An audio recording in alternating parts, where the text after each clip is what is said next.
Thank you. My Lord, my Ladies, a copy has been provided of that Cambridge Law Journal article just over the lunchtime adjournment. There's a hard copy there. It was emailed to the court in addition. May I just give you the page reference? I'm not going to turn to it in my submissions, but it was because of the question that arose. The page reference within the document, which refers to the absence of statistics, is page 164. And it's the penultimate paragraph on that page at the end. Right. So it simply says, you may not have it, my lord, so I'll just tell you, it's just because of a question that arose this morning. It's emerged that application may be made for the sealing of the wills of non-royals, though in marked contrast to those of the royal family, these are rarely successful. There's a footnote saying that that emerges from a programme transmitted on Radio 4 in 2005. And then there's a reference to a parliamentary question addressed to the Department for Constitutional Affairs in 2005, as it then was, eliciting the response that no statistics on the subject were available, nor would any be compiled. So that's just making good the point that arose in questioning earlier about statistics. We also are conscious, given a number of the questions, in particular the issue about the procedural route for a non-party to appeal. There are a number of underlying authorities in relation to that which you don't have before you in the bundle. So we're going to address that in some detail in the note overnight, just so that you have any of the references. We hope that assists. Good, thank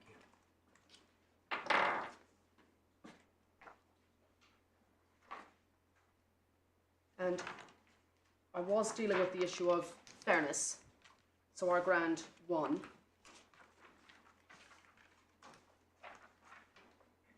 And my lord, you were asking questions regarding there being a right, given the language that we'd used in the skeleton argument at paragraph 28.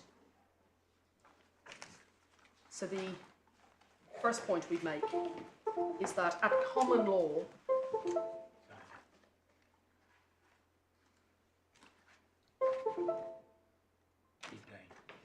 I'm so sorry, I can hear you having some technical... Do you need me to wait a moment? Just a very small one. You carry on, I'll sort it out. So, my lord, my ladies, this is underpinned by both Article 10 and the common law. At common law, it's a requirement of procedural fairness that when a decision interferes with the rights of a body, such as Guardian News and Media here, they have the opportunity to say something about it, in essence. Now, the process to then be followed to enable the Guardian or others to say something about it, to make meaningful submissions, will differ and will be context specific. And I have in mind, my lady, that in a question to me earlier, you indicated that I was making a generalised submission, that in every circumstance people should have an advance entitlement to make submissions. And in some contexts, an advance submission will not be possible, for example, due to urgency. But at common law, the procedural fairness requirement is that when the decision interferes with your rights, you're enabled to make submissions on it, whether in advance or promptly thereafter. I'll take you to the cases which show that. The language of it being a right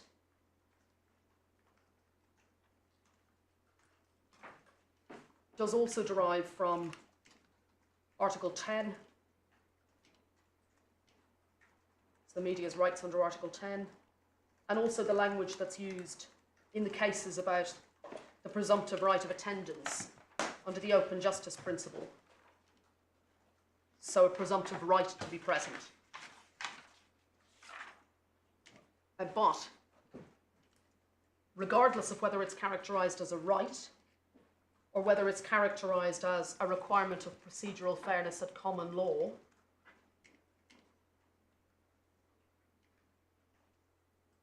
the submission made against us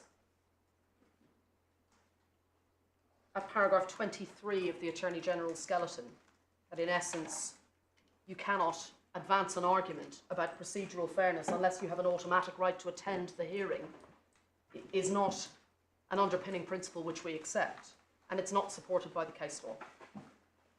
So in terms of the case law, there's a number of cases that I want to turn to.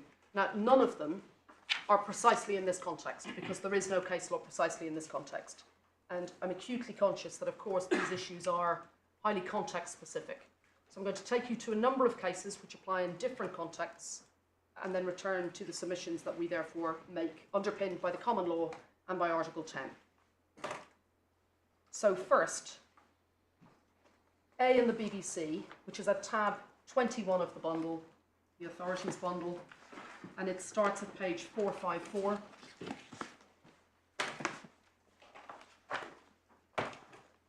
So that's a 2015 or 2014 decision of the Supreme Court, reported in 2015.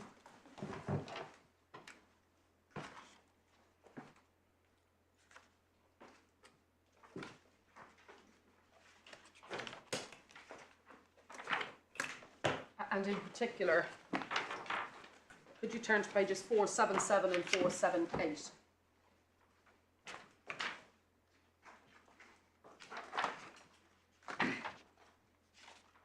So there was an argument in that case as to whether Section 12 of the Human Rights Act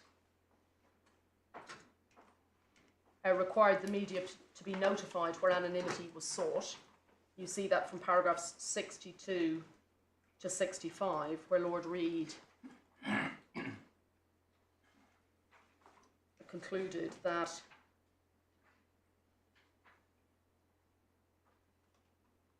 this was an order which was sought in general rather than against a specific body. And then paragraphs 66 and 67 are the key passages in relation to fairness. So you'll see at paragraph 66 that there's no obligation under section 12(2) of the Human Rights Act to allow the media an opportunity to be heard before an order can be granted. In this case, an order under section 11 prohibiting publication, so a reporting restriction. However, paragraph 67, Lord Reid went on to say that fairness nevertheless requires the media to be notified. So you'll see he says at paragraph 67, even if the media were not entitled to be heard by virtue of section 12(2) of the Human Rights Act, they were entitled to be heard as a matter of fairness, although there was a question as to the stage at which the opportunity to be heard should be given. I agree. There are many situations in which courts make orders without having heard the persons who may be affected by them, usually because it's impractical for one reason or another to afford a hearing to those persons in advance of the making of the order. In such circumstances, fairness is secured by enabling any person affected to seek the recall of the order promptly at a hearing inter partes. And he then says, in principle, an order under section 11 of the Contempt of Court Act falls within the ambit of that approach.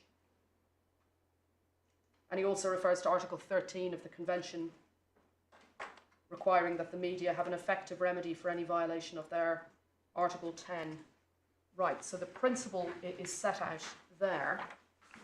We also then see that in a number of other cases. The concept of procedural fairness in this context had been looked at earlier by a lower court in Binyam Mohammed in 2009, which we see at tab 17.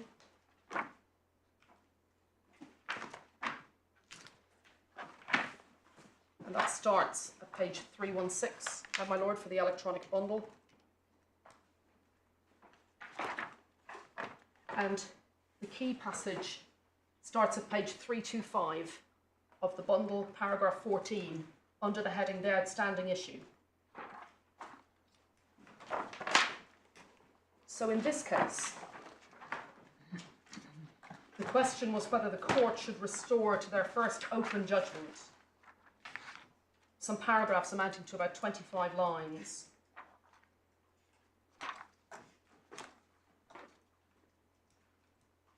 which concerned PII. And as you'll see at the end of paragraph 14, those paragraphs have been redacted at the request of the Foreign Secretary, pending further argument. You see at paragraph 16 that there was further argument from the Special Advocates and Counsel for the Foreign Secretary in camera on this issue.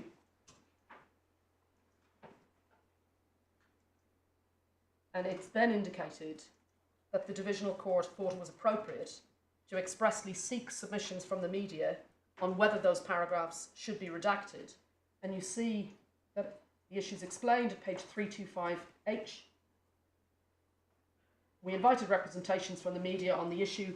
We did so in light of the fact that the media had had no opportunity to make representations on an issue of such importance to them as the argument had taken place in camera, and it would not be just to arrive at a decision on keeping the redacted paragraphs out of the public domain without hearing from them.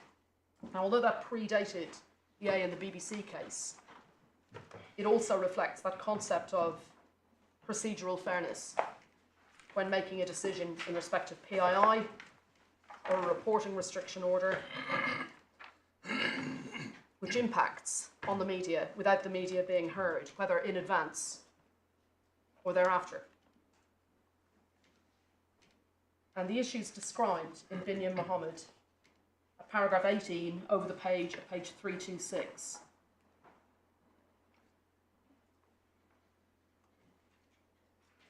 As involving balancing, you'll see at paragraph 18, it's said by the Divisional Court, the issue which arises here is not the balance between the public interest and fairness to a litigant by making material available to him to enable a fair trial to take place. It is a novel issue which requires balancing the public interest in national security and the public interest in open justice, the rule of law, and democratic accountability. And in that particular context, what was at issue wasn't a temporary withholding from the public of that information, it was a permanent withholding. So that's another example in a different context of procedural fairness and the media being invited to make submissions. A further context can be seen at tab 19, page 398 of the bundle. We briefly referred to this earlier. This is the practice guidance on interim non-disclosure orders. So again, not the same context as here, but another example of, in another context, it being recognised that third parties with an interest in the information, in particular the media, should be given advance notice. We see that paragraphs 19 to 23, starting at page 400, on notice to applicants, and detailed process being set out, including in relation to undertakings to the court.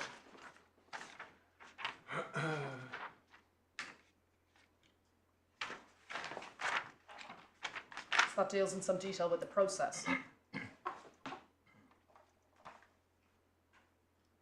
Another example can be seen at tab 26. It refers at paragraph 9 to Article 6.1, which if I ask you a question, Yes, it refers to the fundamental right.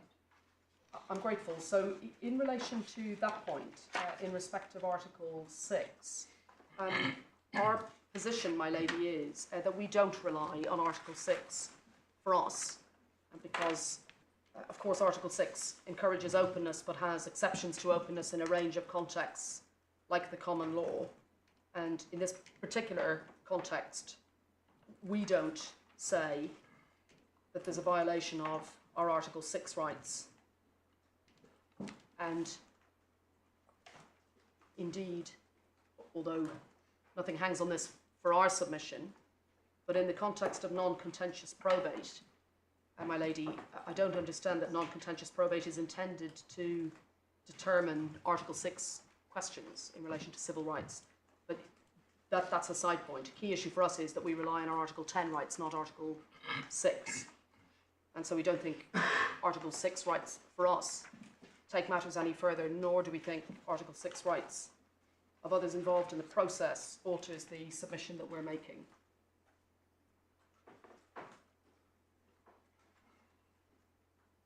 And that point of paragraph 9 reflects the general position, which is clear from the Article 6 case law and the common law case law, indeed Scott and Scott, which is also cited, about the presumption of openness, save where a particular exception applies. And you see at paragraph 10, my lady, just below, derogations from that general principle of openness can only be justified in exceptional circumstances when they're strictly necessary as measures to secure the proper administration of justice, and that's a position with which we agree.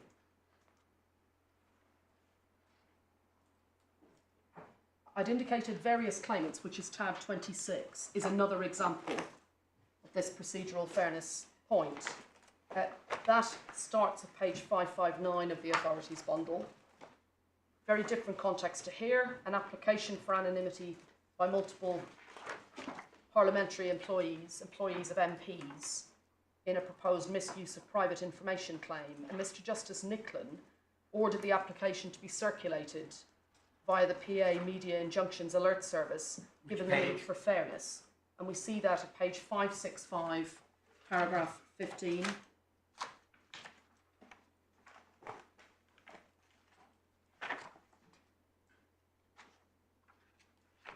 So he says, as I explained in my reasons for granting the order, the claimant's application sought several derogations from the principle of open justice, including reporting restrictions, and that notice of the application should therefore be given to the media. And he makes the same point which we've seen in A in the BBC, as the claimant's application doesn't seek relief against an identifiable respondent. Section 12.2 of the Human Rights Act does not apply. There's no obligation to notify a media organisation. Nevertheless, when reporting restrictions are sought, such media organisations are entitled to be heard as a matter of fairness, with a cross-reference to those paragraphs of A in the BBC, 66 to 67. And he reflects the point, which my lady ties in with your question before lunch, sometimes impracticable to give notice in advance, in which case the court will stand ready to hear an application to vary or discharge any order that has been made. But nevertheless, a party applying for reporting restrictions should consider carefully whether notice should nevertheless be given of the application to the media.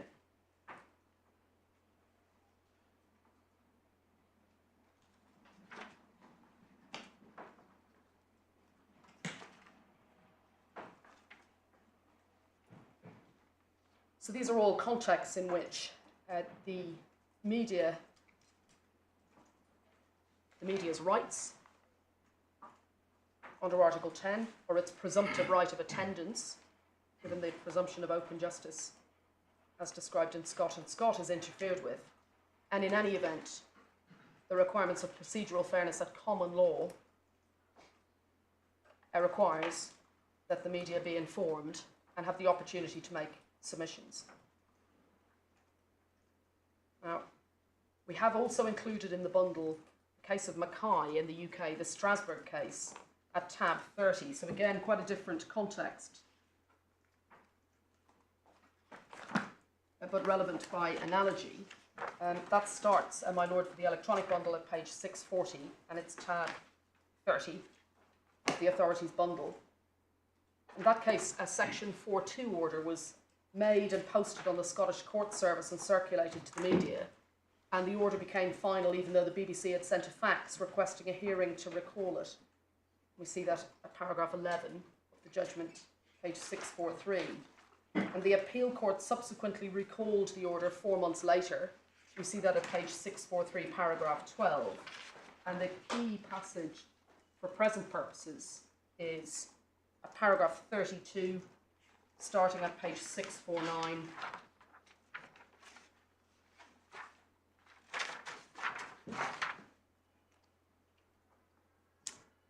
Where essentially the court determines that the absence of a formal means of challenge meant that there was no effective remedy for the purposes of the convention. And you'll see at the bottom of page 649, it said that in the majority of cases it may well be that the practice works well. But it then says over the page 650, nevertheless, the fact remains that under the present system, any Scottish court which makes a section 4.2 order is under no obligation to hear representations from the media, and even where it does hear such representations, there's no obligation upon it to do so within a reasonable period of time, and in any event prior to the proceedings in which the section 4.2 order relates. Instead, the practice since Galbraith appears to depend entirely upon the media making informal contact with court officials to arrange an appropriate hearing. It further appears that the reply received by court officials is the only basis upon which the media will know if a hearing is to be held and when that hearing is to take place. This approach has the advantage of flexibility, but the potential shortcomings are self-evident. And it then is said, going back to those general principles in the cases I referred to earlier, including Sunday Times, the Court has repeatedly stated that freedom of expression constitutes one of the essential foundations of a democratic society, and that in that context, the safeguards guaranteed to the press are particularly important. When proper consideration is given to what is at stake for the media, when Section 4.2 orders are imposed, it becomes apparent that current Scottish practice provides too slender a basis for the safeguards which are required in this context. Now, in our submission, there is too slender a basis for the safeguards that are required for a derogation from the open justice principle. In this context, there's no equivalent of the practice direction, there's no equivalent of the detailed approach adopted, for example, in the presidential guidance on media's right of access in the family division, or the reporting restrictions guidance from the Judicial College. So instead, you can have a situation, as occurred here, where an application is made by the respondents for hearing to take place in private in relation to the substantive matter, but also the very fact of the application being determined at an entirely private hearing from which the media would be excluded and without any notice to the media, and with no provision of the draft order to the media in advance. It appears from the material we have before us that the President, at the outset of the hearing, thought the media should be notified of the application and have the opportunity to make submissions, but was persuaded otherwise by the two respondents. And there's simply no process or guidance as to what should happen in those circumstances. Now, our submission is that this was an interference with the Guardian's rights under Article 10. See the Mackay case, in the BBC and other authorities.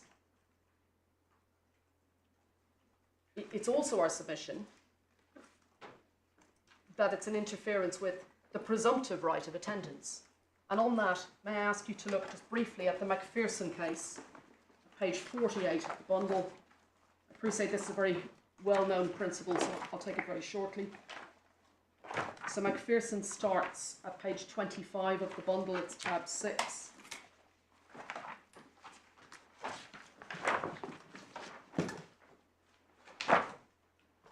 And it's simply a reference by the House of Lords. It's in between the two hole punches for those of you with a hard copy, or halfway down the page. Reference is made to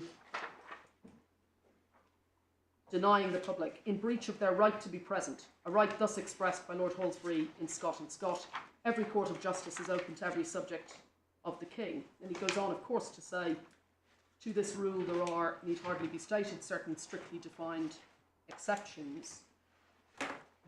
And then there's the reference to the actual presence of the public, never of course being necessary, but the courts must be open. So to this point, the argument made against us by the Attorney General is, this is paragraph 23 of their skeleton, you cannot ground a fairness argument unless you have an automatic right to be in attendance.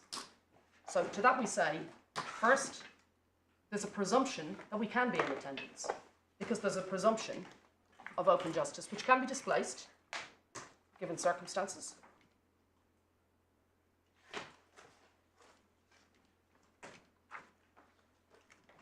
Second, we don't accept the premise of the argument that there must be an automatic right in order for a fairness argument to have feet, because, as is clear from the case law, as you can see, for example, from Binyam Mohammed, where private submissions have been made by the parties, including the Secretary of State, there nevertheless is a requirement of procedural fairness at common law that when ultimately the court is intending to take a decision which interferes with the rights of the media or impacts on the media in that way, they have an opportunity to say something about it and to make submissions. Now, the process whereby that happens ideally should take place in advance so that they can be meaningful submissions in advance, but we fully accept, and I apologise for any impression I may have given to the contrary in my answer to your question before lunch, my lady. Of course there are circumstances where that will not be possible. For example, where there's pressure of time, there's urgency, or there's some other factor which means instead notice needs to be given subsequently. Key issue is there an opportunity to make effective and prompt submissions?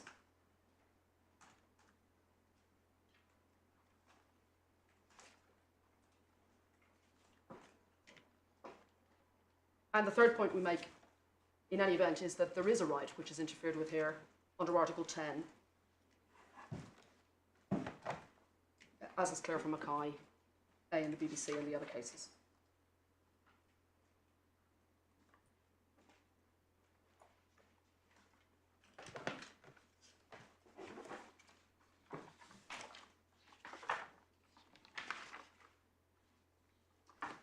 So our submission against that backdrop is that the President breached those standards of procedural fairness at common law and under Article 10 by denying the Guardian, and indeed the media in general, the opportunity to make any submissions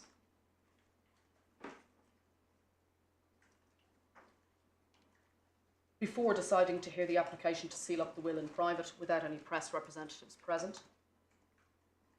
We are not aware from the materials we've seen that there was any reason in the context of this particular case for time sensitivity and for the need to proceed to determine everything without advance notice. We see from the redacted skeletons that there was a draft order provided to the court in advance. And the redacted skeletons which we have for the hearing on the 28th of July appear to date from the 26th of July, shortly beforehand. We're not aware of there being any application, an application notice as such, and Ms. Phillips, the solicitor for the Guardian, did request sight of such documents in her correspondence after we learned of what had happened in September. I referred earlier to her correspondence. May I just give you the cross-reference again? So it's in the supplemental bundle. It's in particular her letter of the 21st of September 2021, which starts at page 19. And it's particularly at page 20 to 21, paragraphs 7 and 8, where the Guardian specifically requested certain documents in order to advise their client on whether to challenge the process, which on the face of it the Guardian was concerned was illegal. And a request was made for any written submissions on the application for a private hearing, any final order made in the application, any application for permission to appeal against the order, and so on. And the distinction was drawn between material for legal purposes and material for publication. And that's the basis upon which we then received those heavily redacted two skeleton arguments.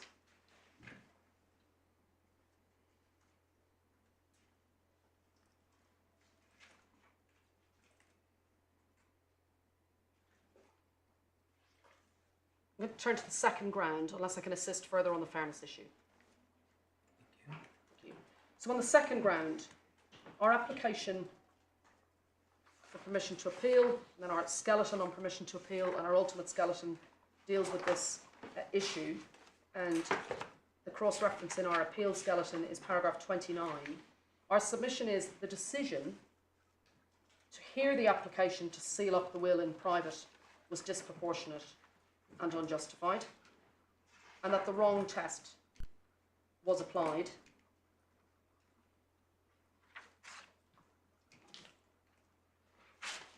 And just before I turn to the detail of that, may I just deal with two short points that arose this morning, because it may save time if there are questions which then follow. The suggestion was made, I think, my Lord, when you indicated, I think that you were concerned that we may be moving the goalposts in some way, and that we're now seeking a fully public hearing in which we can be heard as a third-party intervener. And to be clear, our position is, first, that the decision to proceed with both the initial, very preliminary part of the hearing, about what the proper process was, should not have proceeded entirely in private.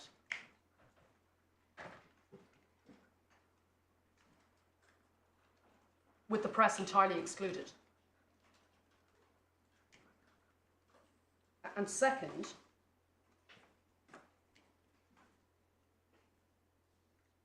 that after the decision was made as to what the appropriate process would be, whether it should be a private hearing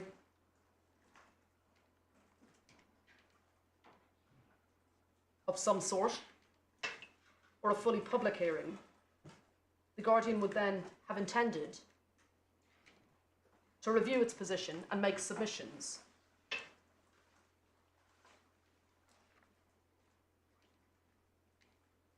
So I think it was said to me this morning, you're saying now that you need a full public hearing in which you play a full part. And that is not the Guardian's position. The Guardian's position is that a private hearing, in both of those stages which proceeded in the way that it did, with the press being entirely excluded, was wrong as a matter of law.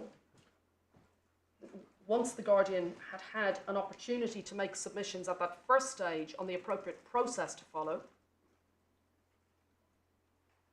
that's the point at which they would then take a decision as to whether or not they would wish to make submissions as a third-party intervener. But as I've indicated this morning in answer to the question from you, my Lord, the current working presumption is that they would wish to do so. And I'll turn back to that when I deal with relief. But there's a sliding scale in respect of how hearings can proceed, rather than it simply being a binary, entirely open, entirely public, contemporaneous reporting, no restrictions, to at the opposite end of the scale, the process which was followed in this case. A very wide range of alternative options which could have been considered. And that can include a range of steps, such as, for example, the approach reflected in one of the questions this morning about attendance of the press at a private hearing with delayed reporting. And there's a range of creative options which have been adopted in other circumstances. For example, in the Infidel case, journalists' notebooks were taken away at the end of the day and placed in a safe, so that they were able to take full notes during the day, but then there was delayed reporting ultimately. And I think in Poppy Worthington there was, was it the blogs or at the end of every court day? It was at the end of every court day, precisely. So yeah. I'm conscious that my Lord indicated that he has the red button in front of him in relation to the 90-second delay today, but Poppy Worthington was an example of where press were in attendance at an entirely private hearing, but rather than doing live tweeting or reporting contemporaneously during the day, instead there could be a stock take at the end of the day to see if there were any particular reporting restrictions required. There's a wide range of options, so it's a sliding scale which runs from, on the one hand, a fully open, fully public hearing, no constraints, and to, on the other, the process which was adopted here, which is press and public entirely frozen out. And one of the reasons that we've been a little cautious in preempting what our position would be is simply because the very first stage of the process we could and should have had an opportunity to contribute to the decision as to what process should be followed. And then depending on the process that was to be followed, that may impact on the submissions which we would then make, or the role that we would then play.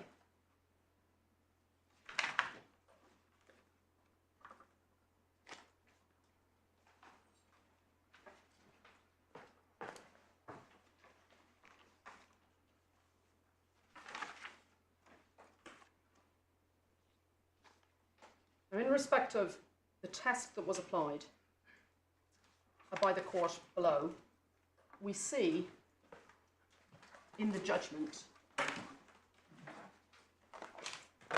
those passages where the ultimate decision is taken at paragraphs 63 and 64, and the submissions are considered at paragraphs 30 to 38. They're the key passages in the judgment which inform the decision which is taken.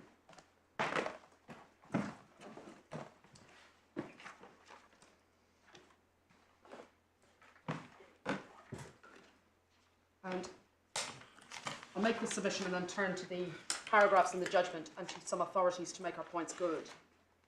Our first starting point is that proceeding to hear a case entirely in private at that particular end of that sliding scale is a grave and serious interference with the constitutional principle of open justice and with the rights of the media and indeed the public under Article 10.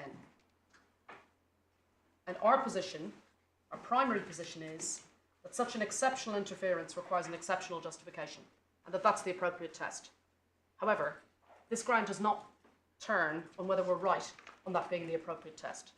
because in any event, our submission is that the approach which was adopted was disproportionate and unjustified. And as we see, when we look at the passages, and I'll turn to them in detail in a moment, the assumption was that the correct step to take was to roll all of the issues together, was to assume that you look at the question of whether there would be sustained and immediate press reporting on all aspects of the will right from the outset at the time of the hearing, on the one hand, or a fully private hearing. And nothing in the middle within that sliding scale was considered. Now, the approach that was adopted by the High Court was, first, in respect of the substantive applications, to disapply the default position in favour of openness in section 124 of the Senior Courts Act, and direct that the will not be open to inspection when probate is granted, on the basis of the NCPR test, Rule 58, that such inspection would be undesirable or inappropriate. That's described as being not an especially high hurdle for the applicant to cross in the judgment. But then second, having decided that substantive issue at the end of the process, you then find in paragraph 63 to 64 that the President says, essentially for the same reasons that justified granting the substantive applications, both the hearing about whether the substantive hearing should be in private and the hearing itself should be in private. And we say that that's the wrong test. But our further or alternative argument is that even if the test for permitting a fully private hearing with the media excluded is a lower one than exceptionality, which we say is the right test based on the case law, in any event, the decision was a flawed one. And we've summarised in relation to the application to seal up the will at paragraph 31A to G of our skeleton what the key points are in respect of that. And I then turn on to the wider issue of the more general matters concerning future applications and determination of royal wills in general and the process to follow. So first, in respect of the decision to hold an entirely private hearing in respect of this particular will, our submissions are: there's a strong public interest in transparency in the application to seal up the will. Of course, in the Brown case, the Court of Appeal criticised the process for sealing up royal wills as being insufficiently transparent. And you have here in the judgment from the President of the Family Division an indication that there's simply no record of any reasons in any prior decision concerning this issue. And it's quite wrong in our submission to characterise this simply as a matter of prurient curiosity. There's that word again, my lord, which was the Executor's submission summarised in paragraph 37 of the judgment. These are fundamental matters of public interest concerning royal family members in a constitutional monarchy. Now, second point we make, 31B, could you just expand that a bit? About the public interest issue. Yes, about the constitutional importance relating to the monarch. Yes. So, my lady, I gave an indication earlier of a number of points that we say at this stage are important in respect of the public interest. And I'll just ensure I have my note so that I'm giving you the right points. So I made 3 points. The first was about open justice. The second was about the public interest in the role of the monarchy and the equality at law point. And the third was about a public interest in the way in which the assets of the royal family are distributed. Mm-hmm. So on that second point about the public interest in the role of the monarchy, the submission which we make is that the question of whether the ordinary law, including the ordinary presumption of openness and access to a will which we have from the primary statute, the question of whether that should also apply to the royal family is a matter of public importance and public interest. So this bites on the procedural aspect of the openness of the hearing. Yes, I'm not at this stage making full submissions on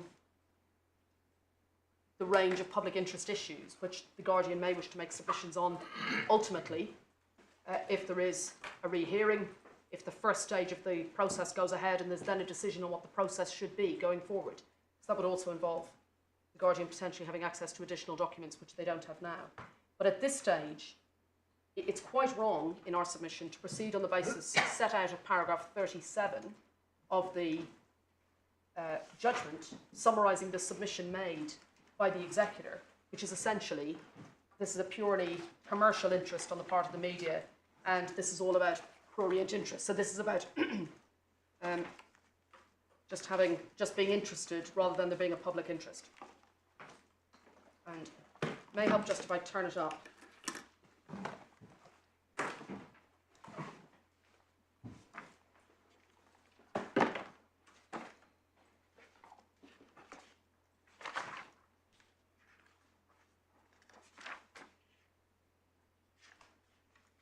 So, my lady, the paragraph to which I take particular issue on this point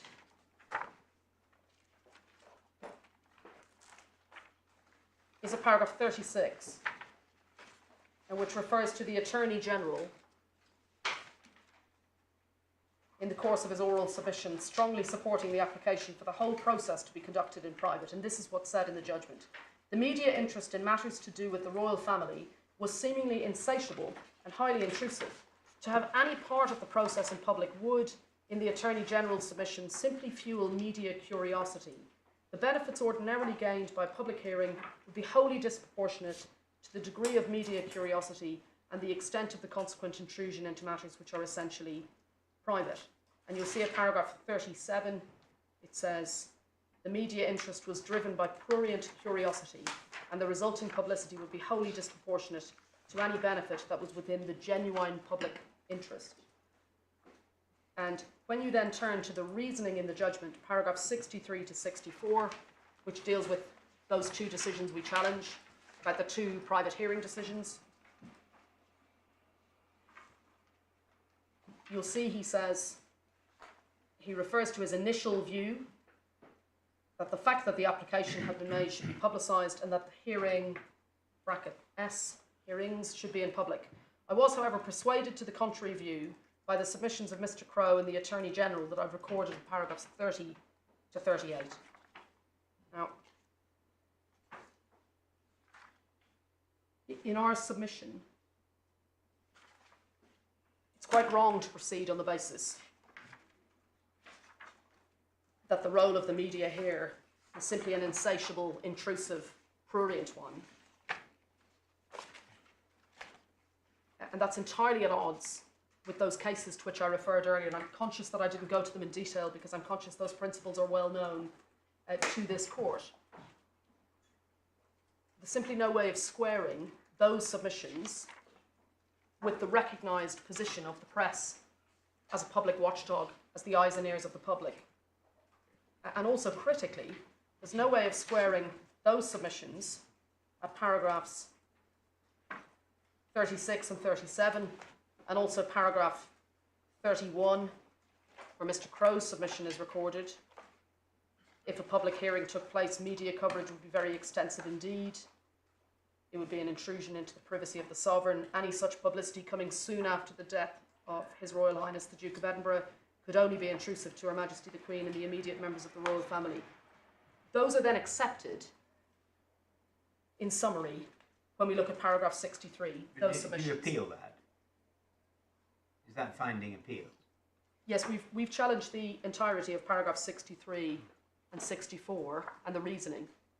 Right. Paragraph 63 and 64. And that's why... Can we just see that in your notice of appeal quickly?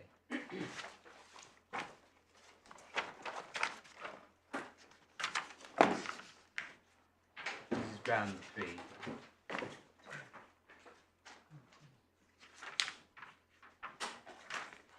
So you'll see,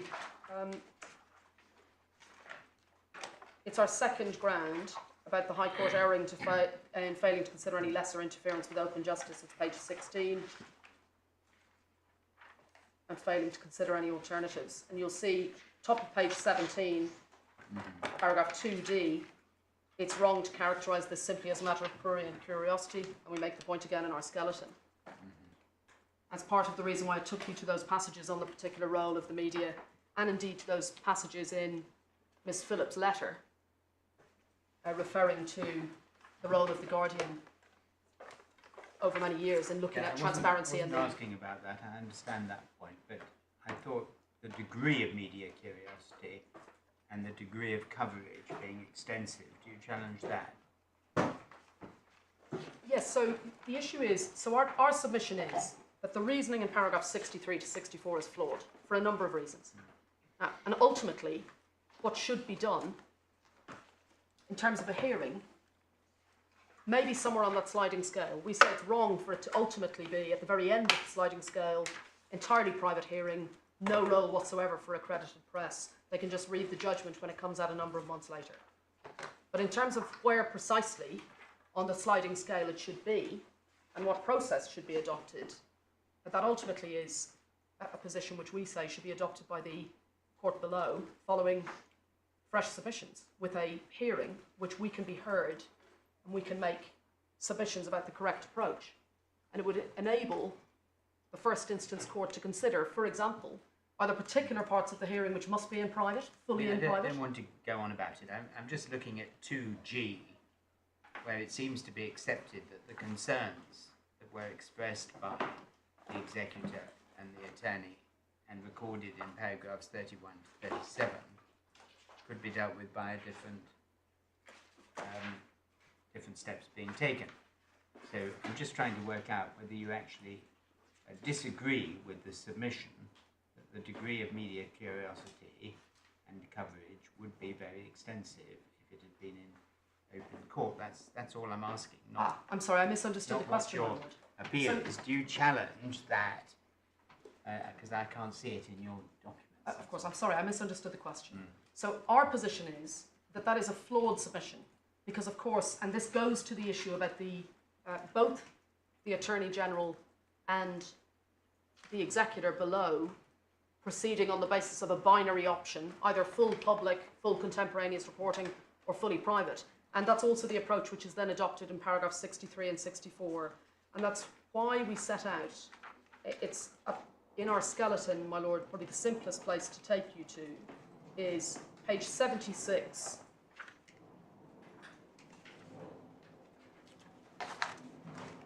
Which paragraph? So it's page 76, paragraph 31, C, D, E, and F.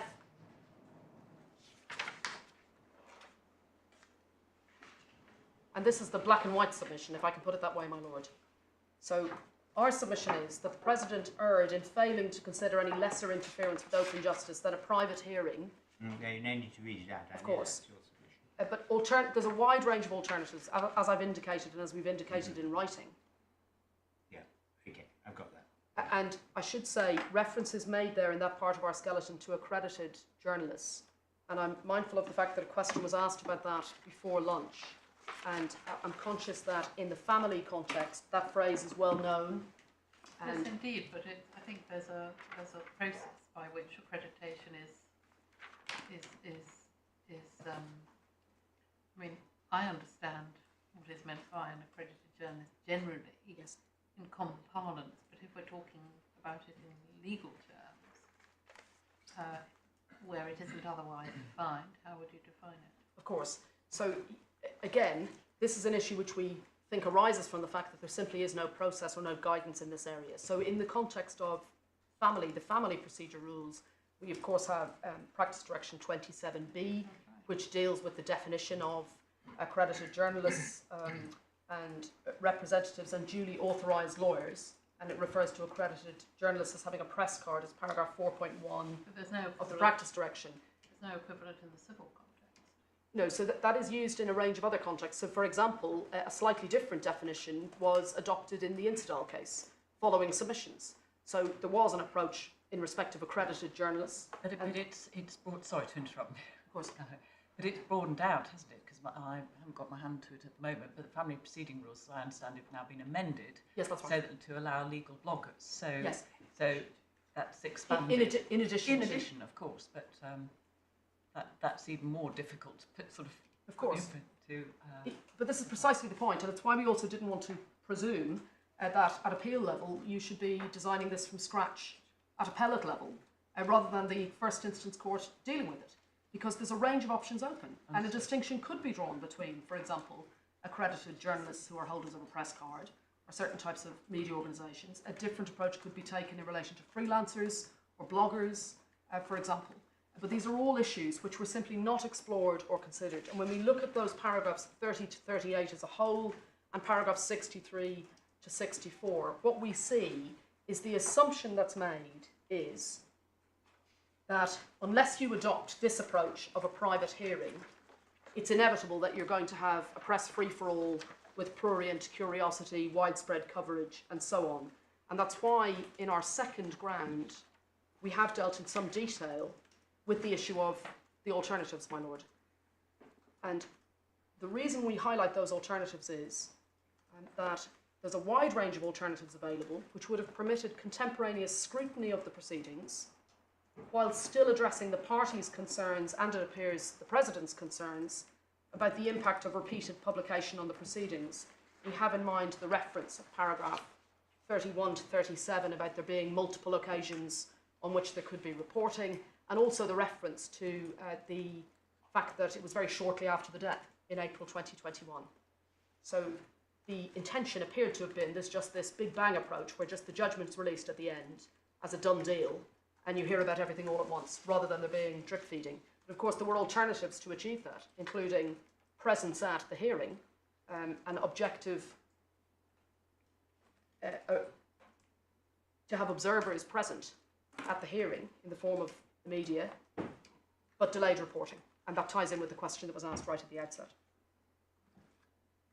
And our submission is that the publication of a judgment on the 16th of September at the end of the proceedings, when all of these issues had already been addressed, simply doesn't address those concerns or ensure compliance with the purpose of the open justice principle. And from reading the judgment, our submission is, and indeed from reading the submissions that were made in the redacted skeletons, that no alternative to a hearing fully in private was considered. And wrongly, the approach adopted was to consider this to be a binary choice, a black and white choice, and not to consider the sliding scale of options. And we see that from paragraph 64, from the reasoning. He says, in short, I accepted that to have a series of announcements, hearings, and then a judgment would be likely to generate very significant publicity and conjecture over an extended period, and that this would be entirely contrary to the need to preserve the dignity of the sovereign and protect the privacy surrounding genuinely private matters. The publicity would therefore in part defeat the core purpose of the application.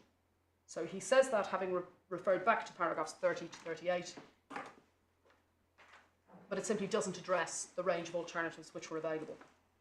Now, the Executor argued in his statement that he did consider lesser restrictions in his judgment, and we'll hear what is said about that by the Executor, but we simply don't understand that submission when we read the judgment.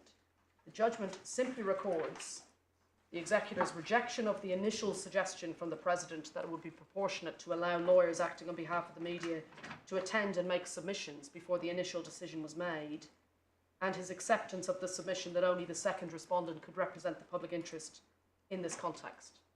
No consideration is given to that range of options, and that is part of the reason why we say that the decisions which were made, the two decisions which are impugned, were disproportionate and unjustified.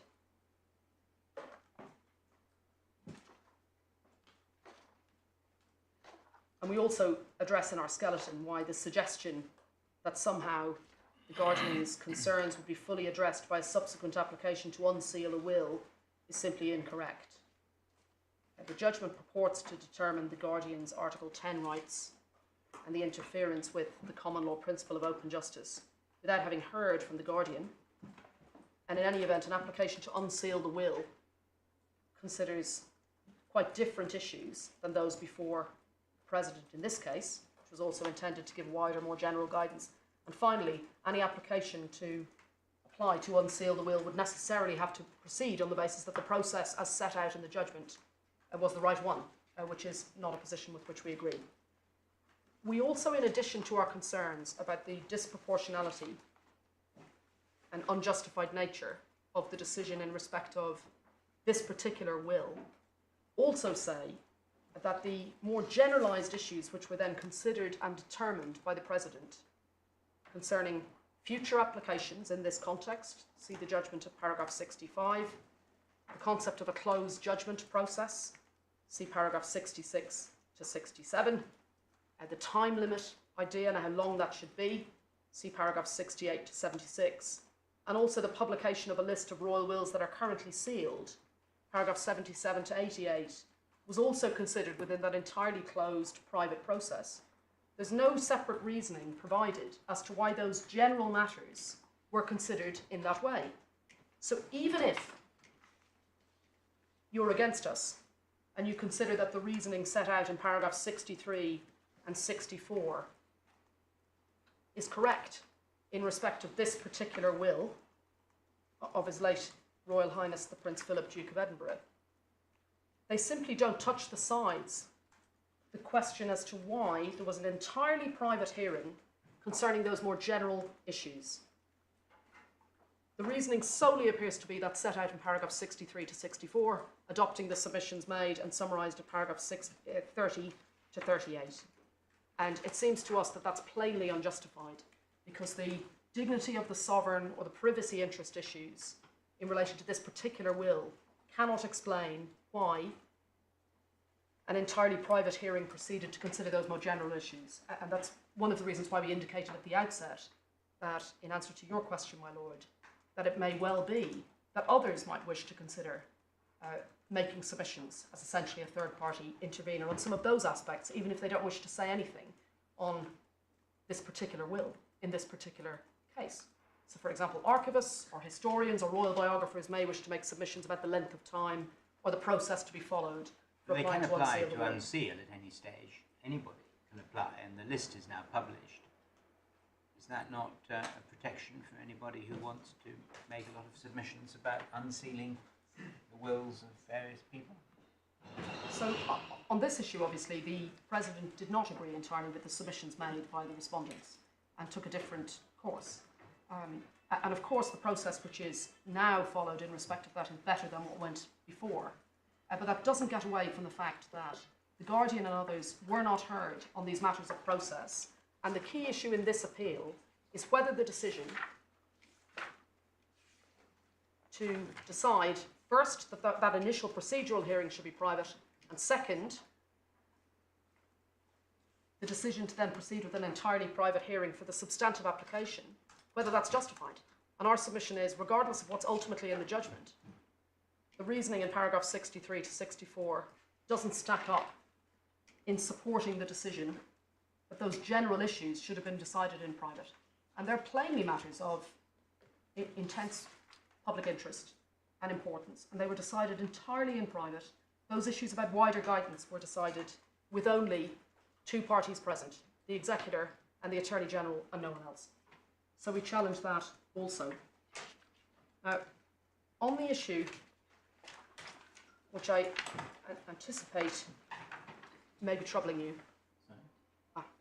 Yeah. How are we doing with timing, Ms. Gallagher? So I was just checking the time. Yeah. So, my lord, I was just going to deal briefly with, if it would be of assistance, some of the authorities in the bundle. I don't need to turn them up, but I'll give you the references on permitting the press into a hearing whilst excluding the public. Would that be of assistance? This is on the range of options on the sliding scale. Well, I think we're incredibly aware of the range of options. But by all means, where are they in your skeleton? That's probably so these are, we don't refer to all of these matters in the skeleton, which is why I thought it may be helpful, because some of them arise from the skeletons we subsequently received. So I was intending to deal with that and then turn to deal with relief. Okay. My lord, I can address that in writing if you prefer, given the time. I'm mindful that it's 3 o'clock. Well, it might be better to have that in writing overnight or in reply, because we don't want to confine the Executor and Attorney to really very, very brief submissions. And you do need to deal with relief. Yes, I'm mindful also that some of these points may fall away depending on the position that's adopted by my learned friends in response to us. So on that issue of permitting the press into a hearing whilst excluding the public, I won't turn to the authorities now. I'll deal with it in reply if necessary and in writing, if appropriate, and just deal with the issue of relief. So in respect of relief,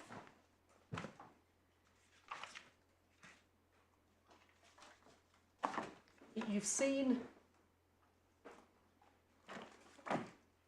in our notice of appeal, in prayer, going back to the April 1999 preserved in aspic rules, that the appellant seeks both declaratory relief, you see that from paragraph 3, page 19 of the notice of appeal, and also we seek that the order of the High Court be set aside and that this matter be remitted to the High Court for fresh determination. You see that from paragraphs 2 and 4. Yes. Now, the primary relief that we seek is as set out in paragraphs 2 and 4, that the decision to hold a private hearing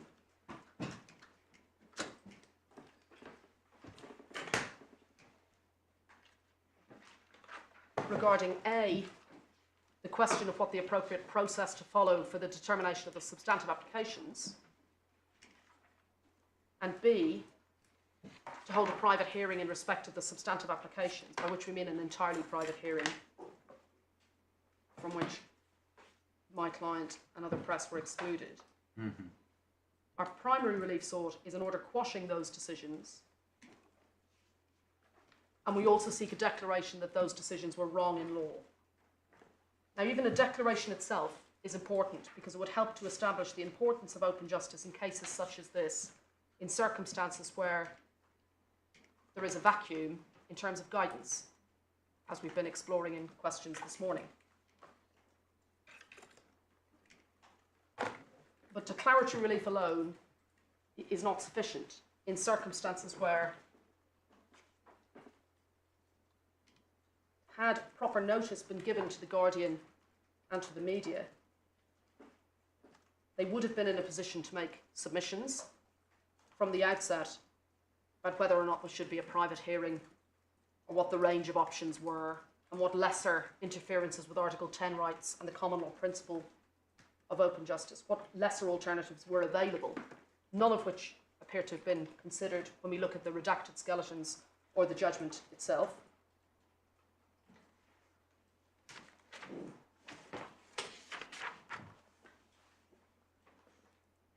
And in terms of ultimately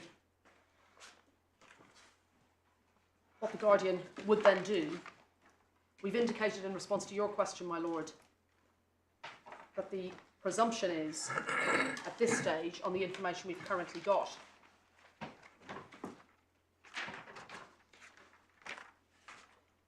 that the Guardian would wish to make submissions on the substantive issues. And there is essentially 4 substantive issues in this case. The first is the substantive question of sealing the will, this particular will. The second is the substantive issue reflected in paragraph 1 of the judgment about excluding the value of the estate from the grant of probate.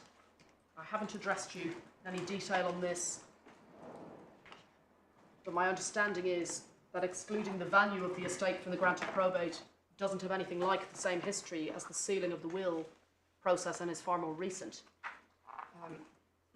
That's a second substantive issue.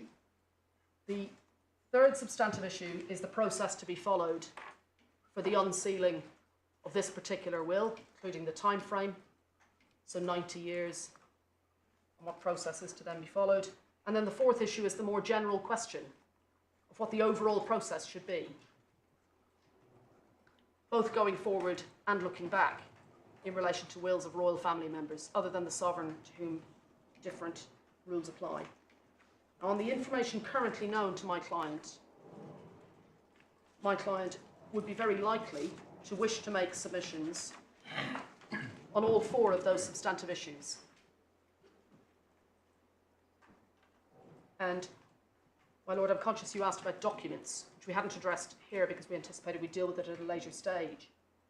But ordinarily, in order to address that very first question of should there be a private hearing, what we would expect to receive as the media is any application notice, any draft order, any underlying evidence or statements in support of that application, and any submissions relating to it. And I took you earlier to Ms. Phillip's letter, page 20 of the supplemental bundle, where she asked for precisely those things when she learned of what had happened here.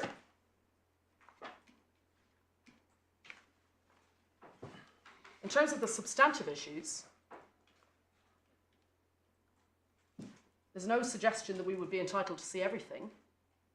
Rather, if a view were taken, once the process was firmed up and we knew what process was being followed, on those 4 issues, it's likely that we would be seeking whatever documents could shed light on the reasons for those 4 substantive issues.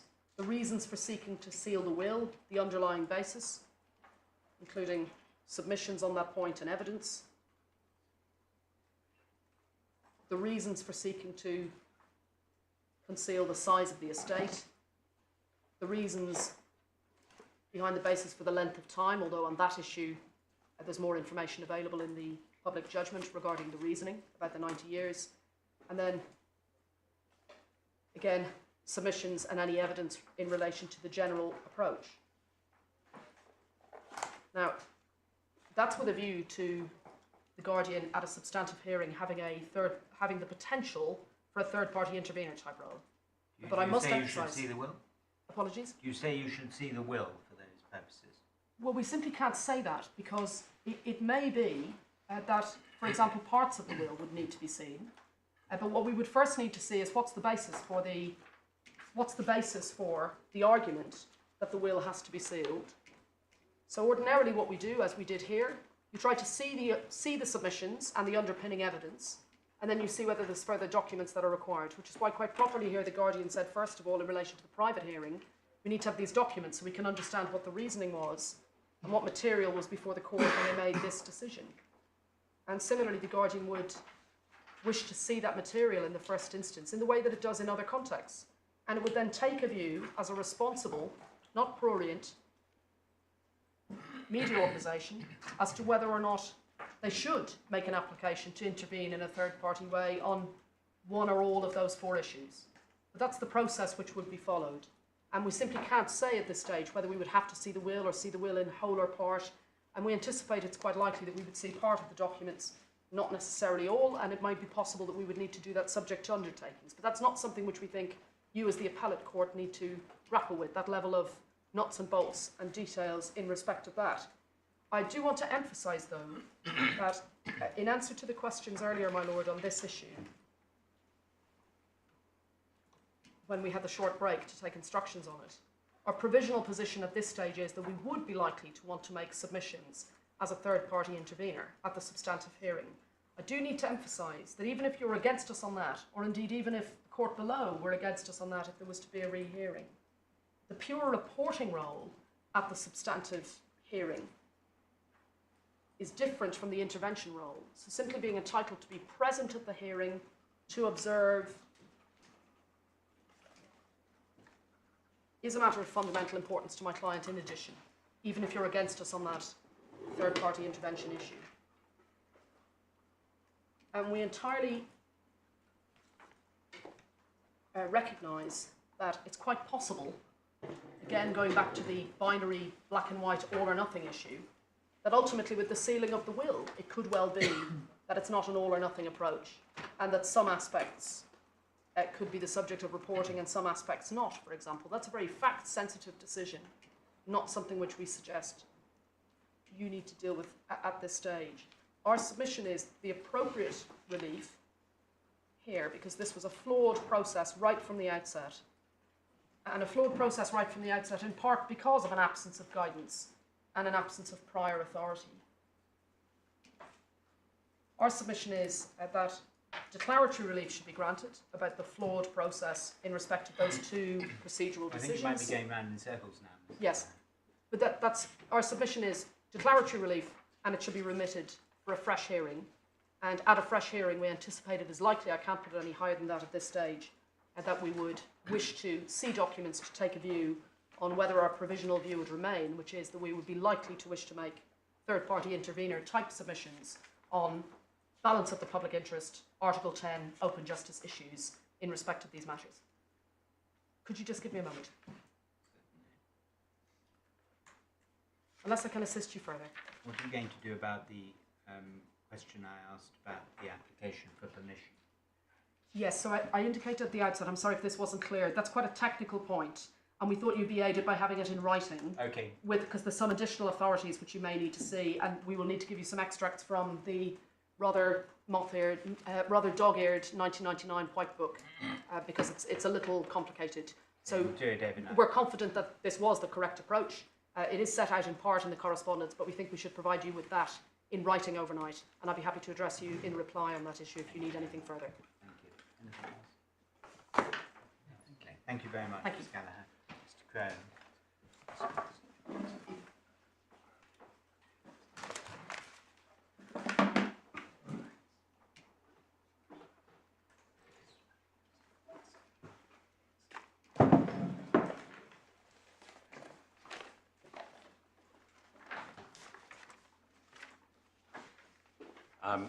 My ladies, my lord, I was just going to follow our skeleton in order to give some structure to our submission. So could I invite your attention to page 82 of the bundle? Would you deal with it by paragraph number? Yep, certainly, paragraph 3.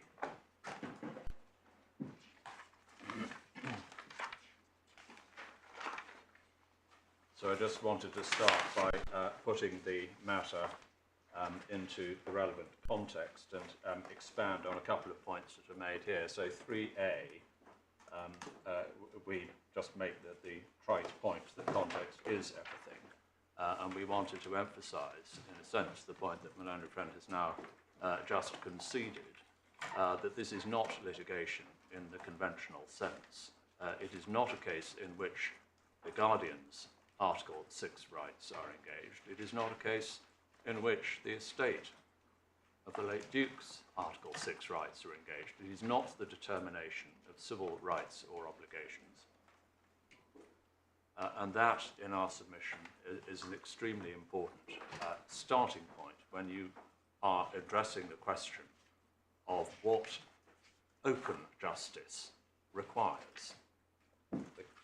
The nature of the proceedings themselves are highly important. A lot of what Malone Friend was reading was emphasising the public importance of reporting on criminal proceedings. And again, under a certain amount of pressure, she conceded that the approach of the courts to the demands of open justice must be context-specific. And so, although as an umbrella term, open justice may be a relevant thing to say in relation to any proceedings, exactly what it demands depends on the context. So the starting point is to recognise that point. The second point over the page, paragraph B, is to consider the nature of the rights that were engaged in this case. And I understand you've now got the Giaconelli article. It is quite a long article, but it is also an extremely interesting article, because although one has grown up to some extent knowing that newspapers use certainly to publish the values of wills, the point that the article makes is that it itself is an intrusion into what we would now regard as private matters. What one does with one's estate on one's death is likely to be an expression of the most intimate relations one has developed during the course of one's life. And that is a highly relevant consideration in the present context when you are evaluating the President's assessment of what open justice requires, because it is when you are considering the validity of his decision to make an exception to the requirements of open justice, it is important to bear in mind the nature of the interests that are at stake. So for that reason, it's important to recognise what the judge does recognise, particularly in paragraph 39.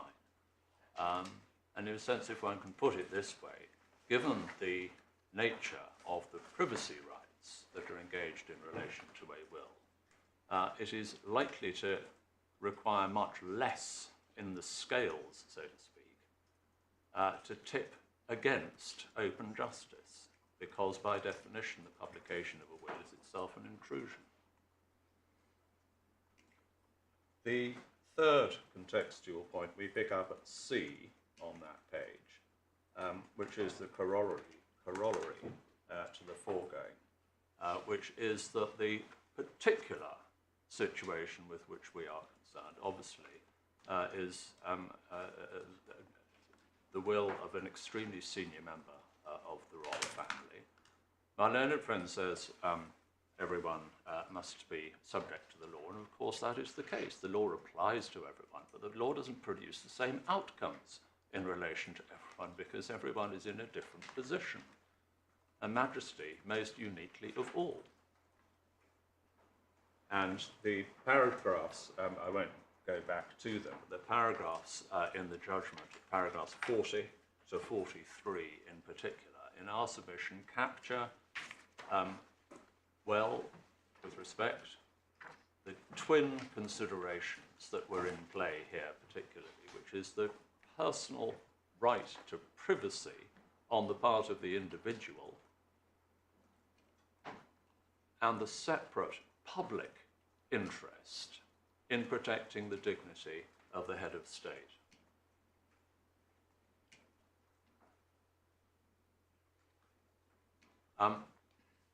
The fourth point we just wanted to emphasise and expand upon slightly is over the page, so bundle page 84, subparagraph D, which is the fact that the Attorney General had been joined as the defendant, specifically in order to assess where the public interest lay.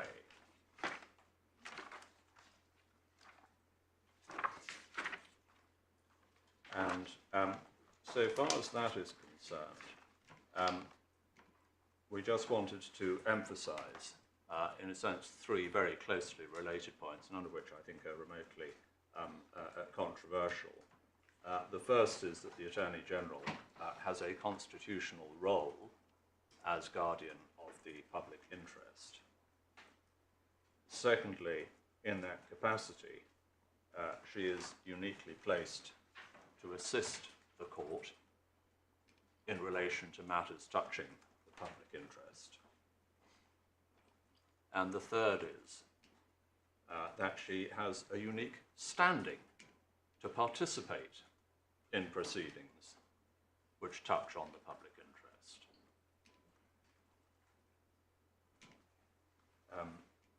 Just to give a tiny bit of flesh to those bare propositions, we've included Halsbury's laws. I don't think I should need to ask you to turn that up, but for your note, Halsbury's laws, which give the sort of the headline description of the Attorney General's constitutional role as guardian of the public interest, is in your authorities bundle at tab 31, electronic page 652, and some illustrations of the participation by the Attorney General in court proceedings which touch on the public interest are the following two pages, pages 653 and 654.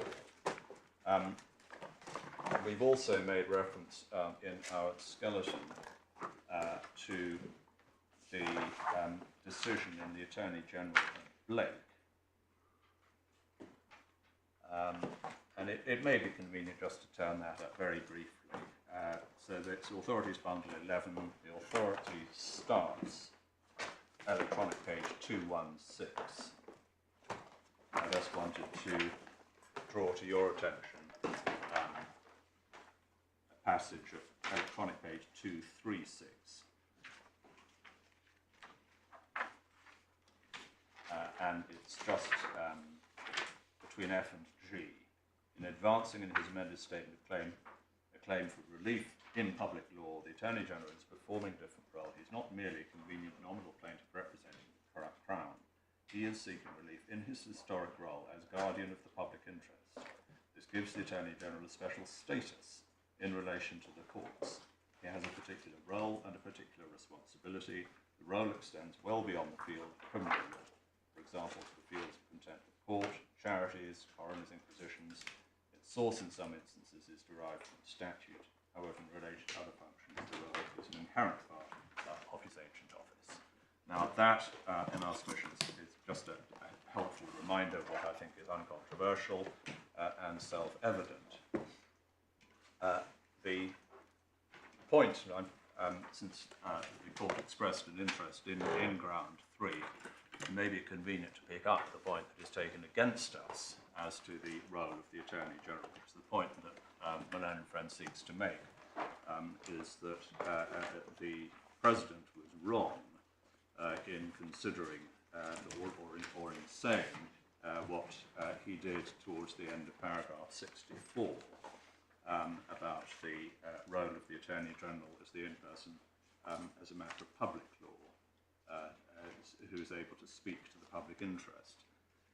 Could I just make this very bland introductory point, which is obviously that any judgment must be read as a whole rather than single sentences taken out of context, and read as a whole in context of the case that was being put. The role of the Attorney General is addressed rather more fully at paragraph 53 of the judgment, which is electronic page 57. And at paragraph 53, what the President says is the Attorney General's role in these proceedings is important. He appears before the court not only as a party in order to make submissions. As a matter of public law, the Attorney General is uniquely entitled to represent the public interest. The Attorney General's statement, the public interest strongly favours not permitting publication of the will, and details of the estate should therefore be regarded as evidence of great weight on the question. In the context of a test to be measured on a scale of inappropriateness or undesirability, the finding on the basis of the Attorney General's statement that a particular cause is strongly in the public interest should be regarded as compelling. And I find that it is indeed so in this case. On that basis, it is effectively inevitable that the application must succeed. Now, that was said in the context of the Attorney General's views on whether or not the will should be sealed. But the role of the Attorney General doesn't change in relation to the question of whether or not the hearing should be in private and whether the press should be allowed to attend. So when the President says what he says at the end of paragraph 64 about the attorney being the only person who can speak as a matter of public law to the public interest, that must, in our submission, be read in light of what he says in paragraph 53, which is a reference, and in our submission an entirely correct reference, to the fact that the Attorney General, because of her constitutional position as guardian of the public interest, is the only person who is entitled to come to court to address the public interest. Of course, many other people and many other bodies may have views, and in many cases, fairness may require the court to hear those views. But what the President was talking about there is who is entitled to Well, he address. goes a bit further than that, doesn't he, actually? That's, I think the problem is to be found in 64. Yeah. I accepted the argument that only the Attorney General can speak as a matter of public law to the public interest, and there was, therefore, legally no role for those who might represent the media at the hearing, public or private, in putting any contrary view of the public interest. Yes. Now, obviously that does apply, because it's under the heading, to the question of whether there should be a private hearing. Yeah. So is that sentence correct or not? The statement that, as a matter of public law, but which I think that is a reference to what I think I had put as by reference to paragraph 35, I think, where I think I was recorded as having talked about the attorney's constitutional role. I think that's what the judge meant when he used the expression public law. Only the attorney can speak to the public interest. If that is read as meaning no one else is allowed to be heard, no, it's not right. But in our submission, as I say, what in fact the President meant must be read in light of paragraph 53, where he's clearly talking about the attorney's role as the only person who's entitled to be heard. Public law refers to the constitutional position. Yes, that's right. That would be the submission. And you may be assisted in this simply by looking briefly at the way it was put in the skeleton that was put in front of the President, which is in the supplemental bundle at page 4.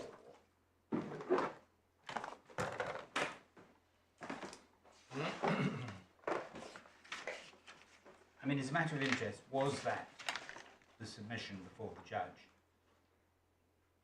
Well, I feel some embarrassment answering that because, of course, the transcript isn't in front of you, and I didn't want to make a submission based on material that isn't available to the Guardian. No. So I don't wish to be disrespectful or unhelpful. I possibly would wish to be helpful. You can't obviously. tell me. But I don't want to say anything in fairness that isn't available, which is why I was going to take you to the skeleton rather than make any observations about Well, that. I mean, it's all very well going to the skeleton, but we know oral submissions are sometimes made differently from what the skeleton says. We've had quite a bit of that today. Well, life would be dull if that were never say. No, but as I say, I'm trying to be, as I say, I'm trying to be. Okay. You can see what's in the skeleton. So if you look at page 4 in supplemental bundle, in its subparagraphs D and E, as noted above, the Attorney General has been joined as guardian of the public interest. He's been kind enough to indicate in advance that he'll support an application for the matter to be heard in private, since the wider public interest in open justice represents the counter-argument to conducting the hearing in private. The fact that the Attorney General supports the application, both for a private hearing and also for an order sealing I don't know where you're reading, I'm sorry. Which page? So, supplemental bundle, tab 1, page 4. Yes, paragraph D. Right. As noted, the Attorney has been joined as guardian of the public interest, kind enough to indicate in advance he'll support an application for the matter to be heard in private, since the wider public interest in open justice represents the counter-argument to conducting the hearing in private. The fact that the Attorney General supports the application, both for a private hearing and also for an order sealing up the will and withholding the value of the estate from the grant of probate, means that the application is uncontentious as a matter of real substance, not just of form, arising in the administration of an estate of a deceased person within CPR 3923F. The fact that the Attorney General supports the application for privacy is also relevant to the Court's assessment of the requirements of the administration of justice within G. The question whether to hear the matter in private or in public involves balancing private interests against the wider public interest. In circumstances where there is a clear private interest in conducting the hearing in private, and where the guardian of the public interest supports the application, the Court is respectfully invited to give real weight to the Attorney General's attitude on this issue, and on that basis to accept that balance falls in favour of hearing the matter in private. And in our submission, that is correctly reflected in para 53, and we would invite you to read paragraph 64 of the judgment as reflecting that, albeit perhaps unhappily worded. Right. So I was then going to go back to our skeleton, page 84, paragraph E, where we say the final contextual point is to recognise the significance which the President attached to the Attorney General's submissions on the public interest. In particular, the President did not consider himself in any way bound by that assessment. Rather, the submission that was made to him and which he accepted was no more than that substantial weight should be given to the Attorney General's assessment. Now, both orally and in her skeleton, my learned friend has asserted, it's paragraph 17 of her skeleton, has asserted that the President treated the Attorney General's views as determinative and with respect. That is clearly not what the President did. The submission that was made in paragraph 34, reflecting the passage in the skeleton we've just seen, was that the Attorney General's view warranted significant weight. That was reflected in the passage we just looked at paragraph 53, and it is reflected also in paragraph 63. If we could just look at that very briefly. So page 59 of the bundle, and if we just pick it up 4 lines down, my preliminary view had been that the fact that the application had been made should be published and that the hearings should be in public. I was, however, persuaded to the contrary view by the submissions of Mr. Crowe and the Attorney General that I've recorded in paragraphs 30 to 38. If the President had been treating the view of the Attorney General as determinative, he would not have been persuaded, he would have been bound. That's not how he expresses it, and it's not indeed how the judgment proceeds. And the very fact that he then goes on to say that although the CPR 39.2 doesn't strictly apply, it is plainly relevant, also underscores exactly the same point. And it's helpful to me, just since that is mentioned there, remind ourselves of what 39.2 says. So in the authorities bundle, the hard copy is in tab 4, electronic page 8008. So the President reminded himself that it was relevant to take into account 39.21. The general rule is that a hearing is to be in public. 2, in deciding whether to hold a hearing in private, the court must consider any duty to protect or have regard to freedom of expression which may be affected. And 3, the hearing or any part of it must be held in private if and only to the extent that the court is satisfied one or more of the matters set out in subparagraphs A to G, and that it's necessary to sit in private to secure the proper administration of justice. So by saying that that was a relevant test, the President was, with respect, recognising that he had to be satisfied as to necessity. And that, again, as I say, is entirely inconsistent with the suggestion that he regarded himself as being bound by the attorney's view.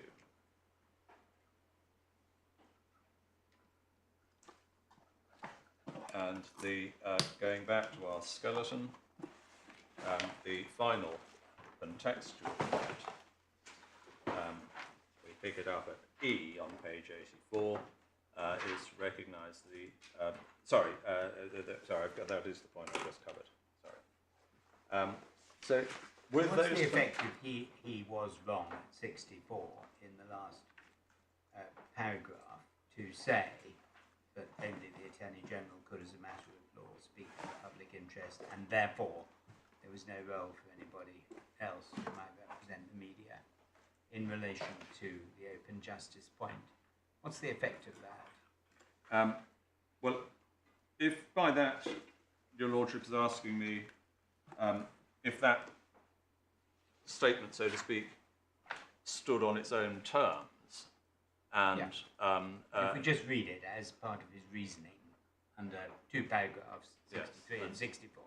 And uninfluenced, so to speak, by what we submit he meant. Yes, I get your context, but paragraph 52, 53 that you said is the context is not about open justice, it's about the substantive application. So on one analysis, it's although helpful to see, and your point on that he didn't feel he was bound is another point, because he said he was persuaded. I get all that. Yep. I mean, all that's, you know, good forensic stuff, but what if you're wrong? The question then is whether, in fact, it makes any difference to the outcome, he having assessed the interests that are in play. Well, on one analysis, he's said that nobody else can tell him what the public interest is. The public interest is determinative, and therefore he finds the public interest is in favour of privacy. So where does that leave us? It leaves you in the position that the President has been right to the extent of hearing from the guardian of the public interest. Well, the Attorney General has been joined precisely in order to address the public interest. Sorry, the guardian of the public interest. Sorry, Guardian of small g. Yeah.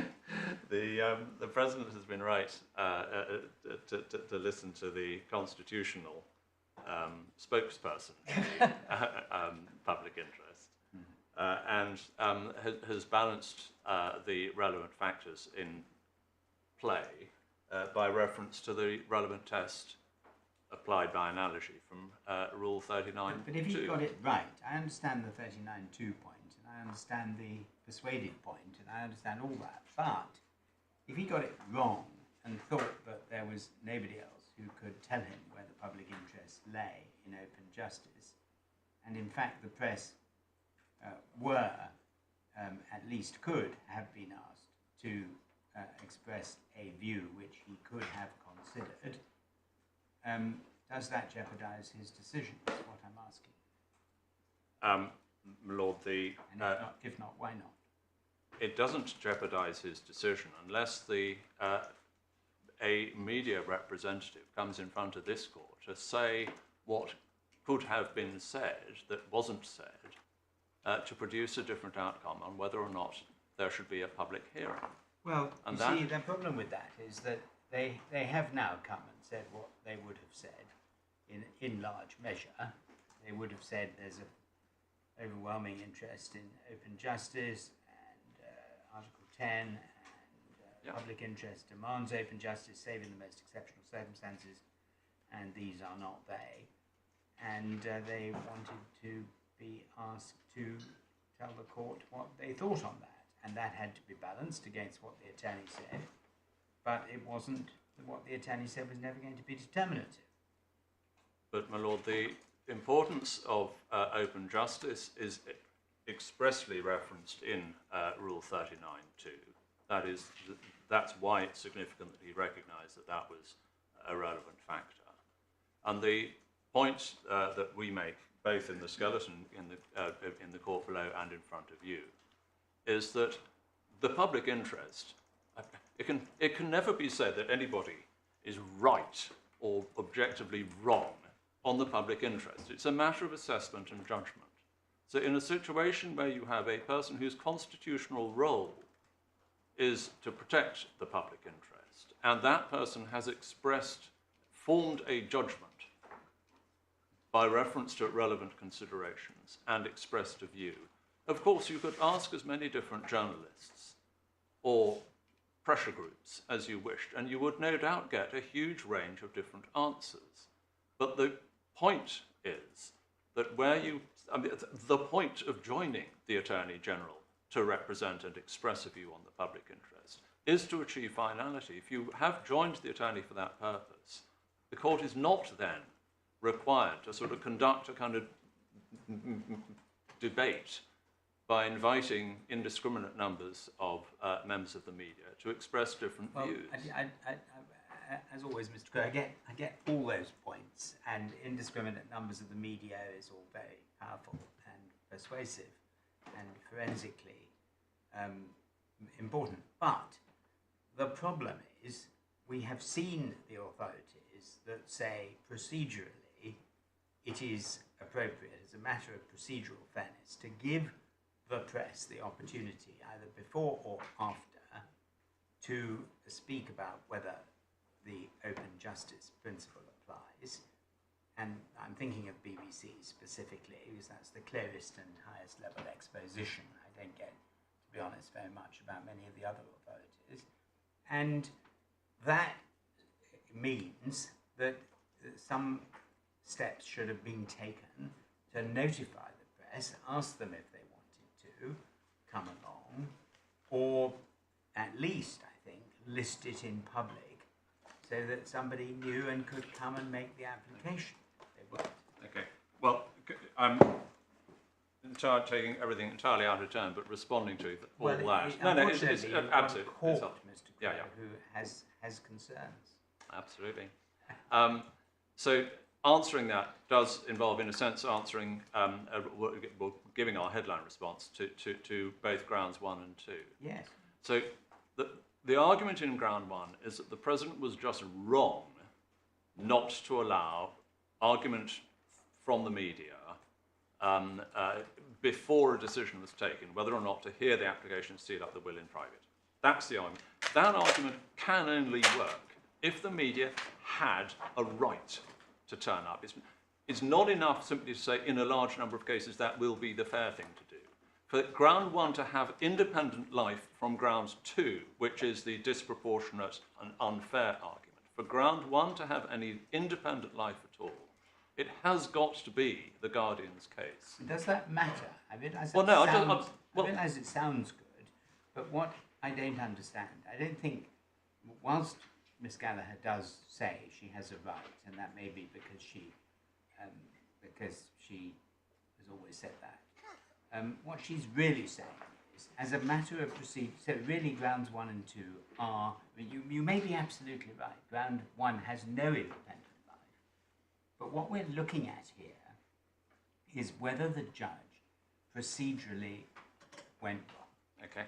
And we need to, if you're to make good your submission that there was no procedural error, the difficulty I see is the one I put to Miss Gallagher this morning, which is floodgates.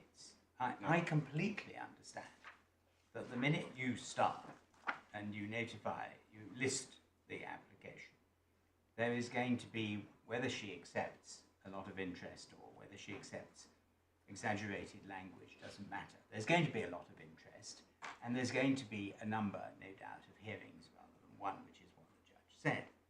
But if there is not a right, but out of procedural fairness, the obligation on the court, either before or after, but at an appropriate juncture, to ask what the press think about open justice, then at some stage, maybe that should have happened. And it only happened, they were presented, as she says, with a fait accompli. Yeah, okay. Well, look, can I slightly unpick that? So the first part of the answer is that Your Lordship may well be right that grounds 1 and 2 bleed into each other. Insofar as ground 1 is presented as a separate argument, as I say, our response to it is that if you look at BBC paragraph 66, it's not a right. There is no right to be notified in advance. You're pushing it in open. That's what I'm concerned. Speaking only for myself. So, has something procedurally gone wrong in that case? In what the judge did. So he starts out by saying that his initial view was that there should be an open hearing. And in fact, it may be communicated, if we just get the judgment open and just move through a couple of paragraphs, because I can probably capture quite a few of the arguments in this way. So if we go in the core bundle at tab 9, page 45. Sorry, which is the paragraph? Paragraph 3. In the judgment. In the judgment, yes. Thank you. And it's helpful to start here because it helps also, partly to deal with the point you've just made, but also partly to deal with the complaint that the President applied the wrong test when considering whether or not to hear the matter in private. Because as the judgment is laid out, the decision about hearing the matter in private is in paragraphs 63 and 64, which physically in the judgment appear after all the reasoning about whether or not to seal the will. And he says, for the same reasons, I also came to the view. But it's important to look at paragraph 3 to see the sequence in which the decisions were in fact taken. Because he says at the hearing in private on the 28th of July, having heard submissions from Mr. Crowe, the executor, and from the attorney, I determined, firstly, that the hearing should proceed in private. Having heard further submissions, and following time for consideration, I announced my decision, which was that the executor's applications should be granted. So it is the case, it's apparent from the face of the judgment, that he takes the decision on hearing it in private, and he then proceeds to deal with the question. Well, there's actually two decisions in that paragraph. Yes. The first one is not to hear submissions from anybody except the two parties as to privacy or not, and the second is to hear it in private. Absolutely. And if we then move on to para 32 in the judgment, which is part of the argument that we advanced, which he accepted, I think this goes, I think, a long way to I hope, to meet your Lordship's point. So I explained that for the court to announce that an application had been made, that a hearing was subsequently going to be held to determine whether the substantive hearing should be in private, public or in private, for the court then to hold that hearing and potentially adjourn the substantive hearing to yet a further occasion, followed after a pause by the handing down of the judgment, would create 4 or more occasions spread over a number of weeks when the topic of the sealing of the will would be run and rerun extensively in the national and international media. News of the application and of the hearings might generate wholly unfounded conjecture of a type that might be deeply intrusive to Her Majesty the Queen and her family. In contrast, a hearing conducted in private but with a full public judgment would allow the court to control the process and limit the publicity to one single event, namely the publication of the judgment. Now, unless this court is prepared to say that the President was wrong to take into account the two interests which are reflected there, which is the private right to privacy of Her Majesty and the dignity of the Crown, which she then goes on to deal with in paragraphs 40 to 43. Unless this court is prepared to say that the President was wrong there, what he is doing in accepting the argument in paragraph 32 is making the assessment that, in a sense, in order to protect the very interests which sealing up the will are there to achieve, there had to be a private hearing, because otherwise opening the door to open justice would have created exactly the damage that the sealing process was designed to avoid. So one of the complaints that my learned friend has advanced is that the President was wrong, she says, to treat the choices between a wholly open hearing and a fully private hearing as binary. But in real terms, they were, simply because of the facts of the case. This isn't a case where one litigant is seeking an order against another litigant. This is a case in which, in order for the requirements of open justice to have been satisfied, the President would somehow have had to make it known to the media generally that an application was going to be heard to consider whether or not to hear the application to seal the will in private. Making that advertisement would have caused exactly the media storm that the So where's the line? Is the line listing? You can understand, perhaps, the point I put to Miss Gallagher this morning, that it would have been no skin off anybody's nose to ask the press if they wanted to come on strict terms, not allowed to report anything at all until judgment was delivered. But opening the can of worms, if I can put it that way, I don't mean it pejoratively, No. is listing it, because that starts the chain of events referred to in 32. Exactly. Exactly. So, and you know, whether it's Pandora's box or a can of worms, I mean, the fact of publicity to the media at large would have generated exactly the prejudice that the President was seeking to avoid. So, as I asked this morning Miss Gallagher whether she challenged the two main reasons for both limbs of the judge's decision, which are the dignity of the sovereign and the right of sovereign's right to privacy, the royal family's right to privacy. And she never really got to an answer. No. But you say, unless she can challenge those reasons, her challenge to those two decisions is hopeless. Absolutely. And most importantly, unless she can challenge those decisions to the relevant standard in this court. With respect, the Guardian is not asking you to form a view as to whether you would have sealed the will and whether you would have heard it in private. In order to succeed on an appeal, and this is the sort of the punchline, so to speak, of my submissions on context. In order to succeed on appeal, in relation to a decision by the President as to whether or not, and if so, how to take the decision about whether to hear the matter in private, to get that decision by him overturned on appeal, the Guardian has got to satisfy you that the decision was taken on the basis of the decision was wrong, essentially. And I just wanted, in that context, to remind you of a couple of the points that got teased out in the course of exchanges with my learned friend this morning.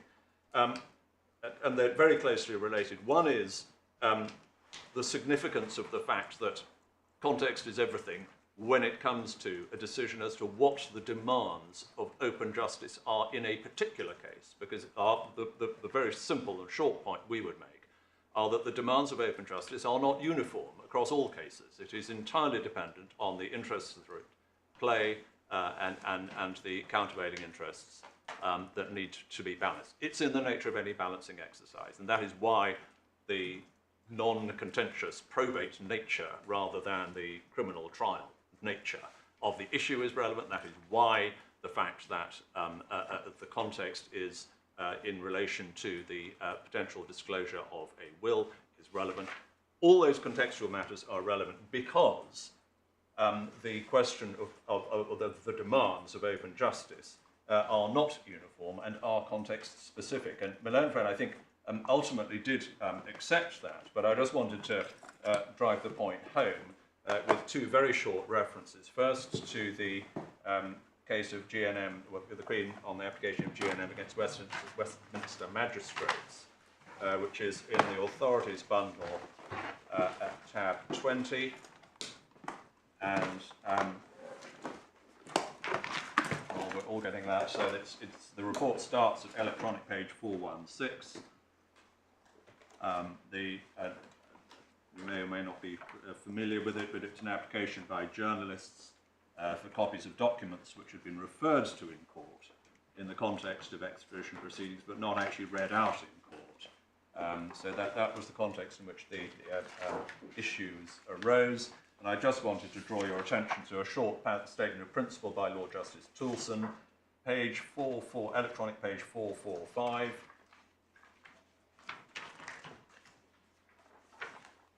Where he says at paragraph 69, the open justice principle is a constitutional principle to be found not in a written text, but in the common law. It is for the courts to determine its requirements subject to any statutory provision. It follows that the courts have an inherent jurisdiction to determine how the principle should be applied. And one gets a bit more of something similar from the BBC case, which is in the next tab at electronic page 466.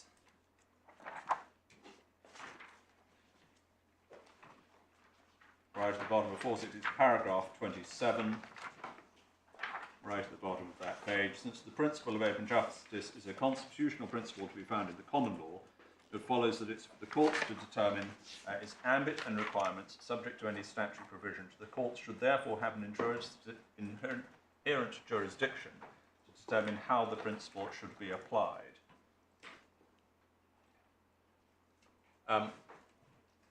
Where a judge has formed a view at first instance on that question and is seeking to challenge it, what they have to show is that the judgment below was wrong.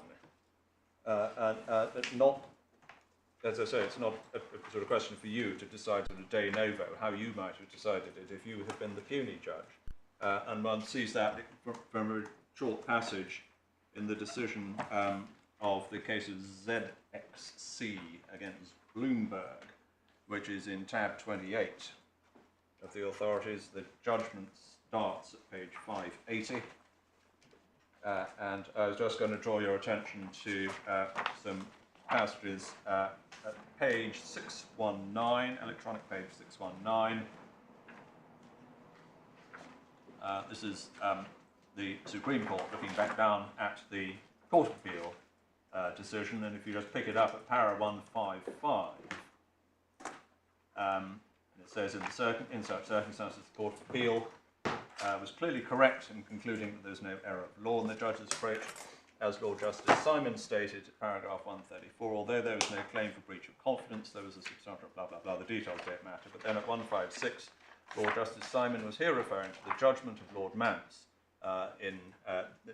when there's a reference to appellate, sorry, it's the appellate intervention in the last couple of lines of the indented quote. And in 156, the explanation is given as to what appellate intervention means. It's a reference to the judgment of Lord Mance in PJS and News Group, in which he said, the exercise of balancing Article 8 and Article 10 rights has been described as analogous to the exercise of a discretion. While that is at best only an analogy, the exercise is certainly one which, if undertaken on a correct basis, will not readily attract appellate intervention. It's not a discretion as such, because you make your mind up. It's a judgment call.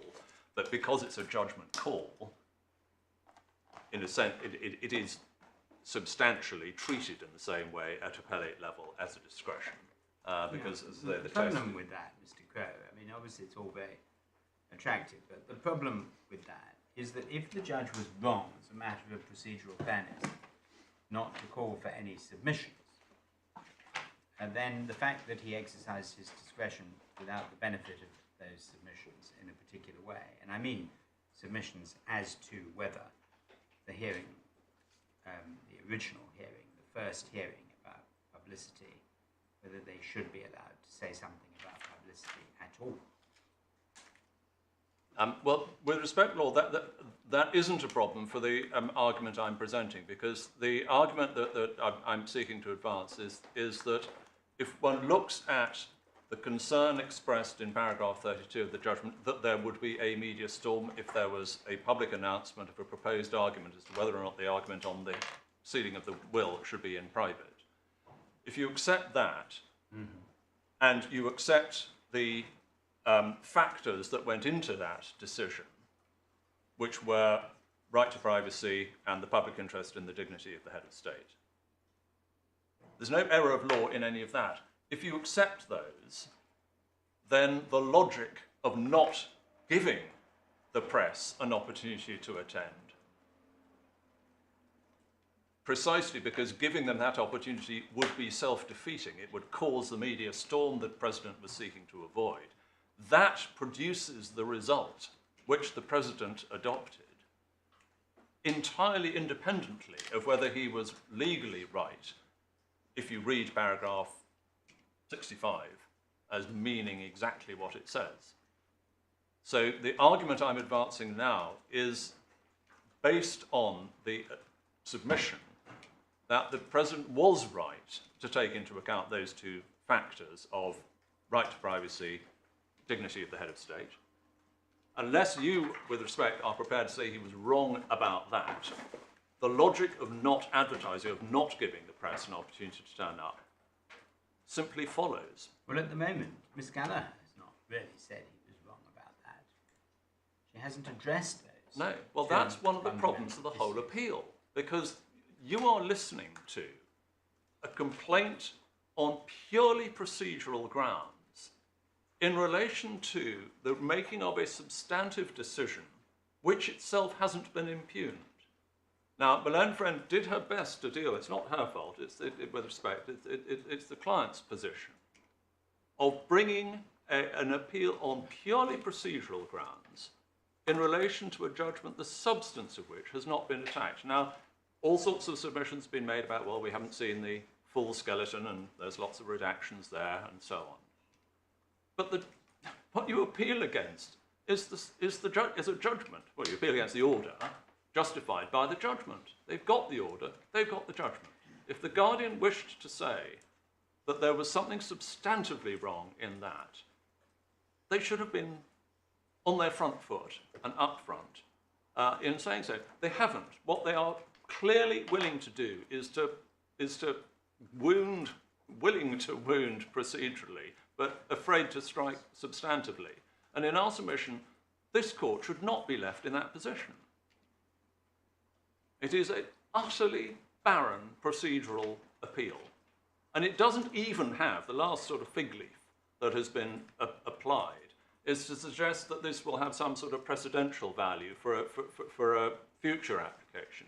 But it doesn't even have that, because as the President made expressly clear in paragraph 65 of his judgment, any future application to seal a royal will would be considered, and the procedure would be adopted by whoever was taking the decision, by reference to the circumstances then existing and the judgment that that judge made. So the President was overtly not constraining, not tying the hands of any subsequent application. So the suggestion that this merely procedural appeal has value because it will sort of lay down the rules, so to speak, for future applications is itself misplaced. So you are, as I say, faced with a purely procedural appeal which has no value, essentially. But I mean, that in one sense is just a debating point. The real substance of my response is that the appeal is just wrong. Because, as I say, the President was effectively driven to the conclusion that there shouldn't be precedence, because he could only achieve precedence by creating exactly the damage that he considered should be avoided. So unless you are satisfied that he was wrong to consider that that damage should not be caused, the appeal must fail. And the point that this whole line of discussion started with as to whether the President was right or wrong to say that only the attorney can speak doesn't impact on this line of argument at all. So I just wanted to finish on a couple of points to wrap up the appellate nature, the test on appeal. And there are just a couple of very short passages. First in Hodgson and Imperial Tobacco, which is in Authorities Bundle at tab 10. It starts at page 197. And the relevant passage I just wanted to draw to your attention is at paragraph 2, electronic page 212, between E and F. And I just commend that, it's the remains of that paragraph. Sometimes the solution may be to allow one representative of the press to attend, another solution may be to give the judgment in open court, so that the judge is not only able to announce the order which he is making, but is also able to give an account of proceedings in chambers. The decision as to what to do in any particular situation to provide information for the public will be for the discretion of the judge conducting the hearing, as long as he bears in mind the importance of the principle that justice should be administered in a manner which is as open as practicable in the circumstances, which in our submission you can draw from the fact of the President's reference to CPR 39.2, which says exactly that. Higher courts will not interfere with the judge's decision unless there is good reason for doing so. And for the reasons I've already explained, we submit there isn't a good reason for interfering with the logic of the judge's thinking there. And just two other very short passages. So at tab 12 is the Kime-Todner case, which I think my learned friend may in fact have drawn to your attention. Well, she certainly mentioned the passage at the top of page 254. We would just emphasise the relevant present context of what the Court of Appeal was there saying, again in relation to the appellate context.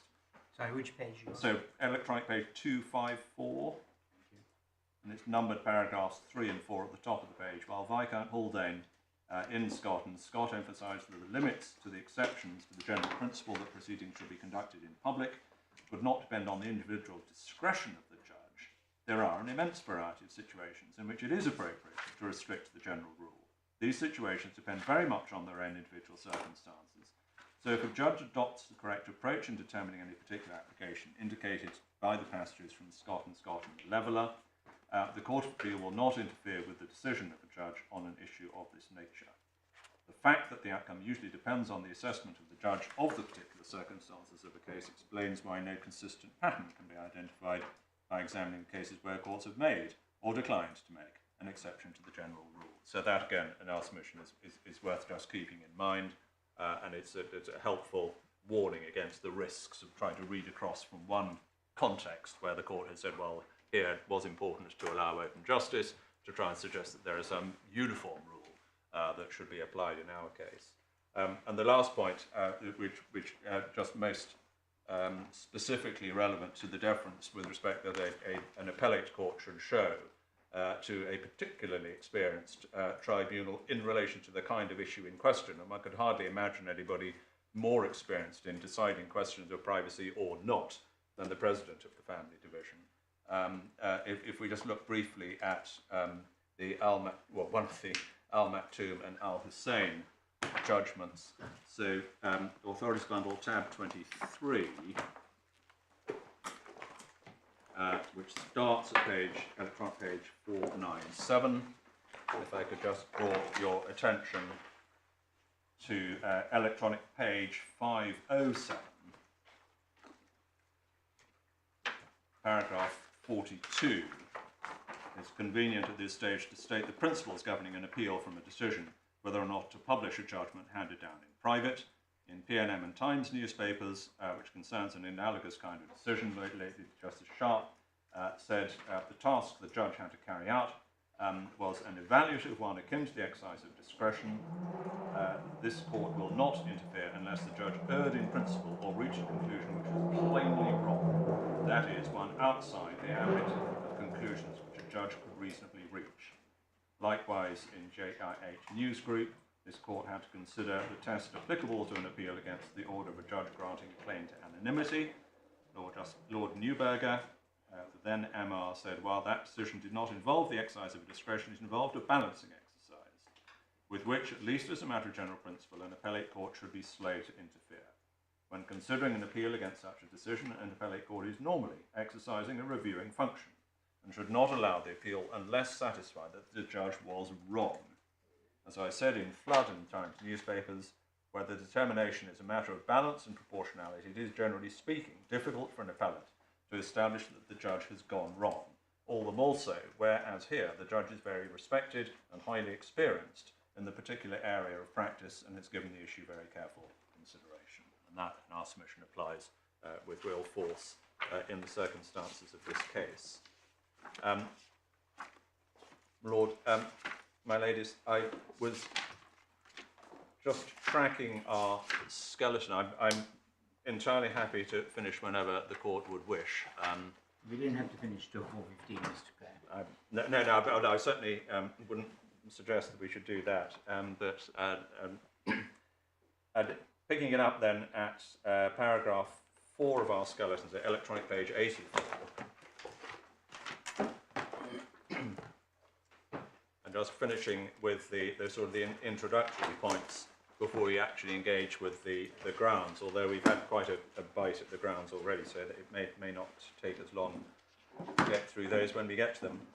So paragraph 4, I just wanted to remind the court and emphasise that the points we make there. So 4A, page 84 of the bundle, that what we submit is that the extent to which this court, as an appellate court, should have any enthusiasm for overturning a decision which made an exception to the open justice principle. The extent to which, or the gravity of any departure from open justice is important, and in that context, one of the most significant points is, of course, that the hearing was in private, but that the judgment was public. And so as part of the sort of package, so to speak, that the President put together in order to meet the demands of open justice, providing a public judgment is an important consideration, and it is precisely because that public judgment has been provided and no substantive criticism has been made of either the test that was applied in deciding to seal up the will or of the application of that test to the facts. No criticism of that has been made. One is left in the position that the appellant in this case, which is claiming a position of a wish to report. I mean, that the Article 10 right is expressed through reporting of court proceedings. What has been denied is the ability to sit through and listen to the hearing. What you do have is the outcome in the final judgment. Now, you also have the point, and that in B, that the effect of the judgment and the order that was made on it is not that the will is sealed up indefinitely. Paragraphs 5 and 6 of the order allow applications to be made to unseal. So what is it that the Guardian News has lost by way of this erosion of the principle of open justice? It's lost the opportunity to sit through the hearing that led to the judgment which it has already seen. Now, there are, again, not directly applicable, but there are provisions in the CPR which, again, mitigate that erosion of the open justice principle. We looked a moment ago at 39.2, and I read to you the passages dealing with the principles that apply. And if we just go back in the authorities bundle to page 8 behind tab 4,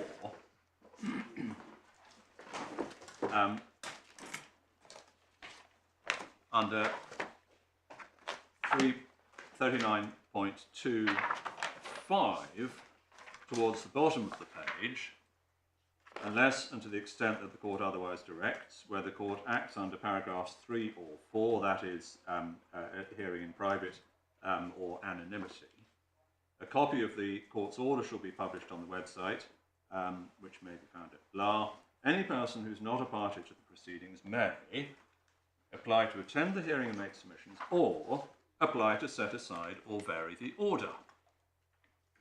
So there is built into the rules there a provision not directly applicable, but also reflected in the common law in the approach taken in the BBC case, of saying, well, if there wasn't an opportunity to attend in advance, a party can have an opportunity to make ex post facto submissions. And although it's not in the bundle, as sort of adjectival to that right, there is also an ability under Rule 39.9 to apply to see the transcripts of the hearing. It's 39.9, paragraphs 3 and 4 allow a non-party to see the transcripts.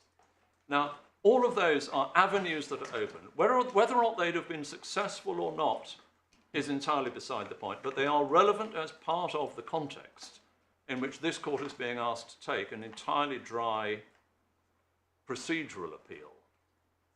And they are, in our submission, relevant when the court is assessing, essentially, the gravity of the departure from the requirements of open justice. And for that reason, the question whether or not you take the view that the President's decision was wrong in this case. The other points that we make in paragraph 4. Well, I think we probably have reached the Okay. end of the afternoon. How long do you have in the morning? I would think I probably had a crack at quite a few of the points incidentally. So without committing, could I say that I'm certainly not going to be more than an hour. I would be surprised if I was more than about 45 minutes. What about Sir James? He will be his usual concise, compelling self. My lord, I don't really know. I'll wait and see what Mr. Crowe says. By the time he finishes, I suspect that many of the points I might have made will have been covered. I sort of thought I don't want to cut him. almost finished. I'm sorry to say. I thought you'd. I'm glad you're sorry that I'm nearly finished. Well, can we as I have say, to rise at 12 tomorrow. Yeah.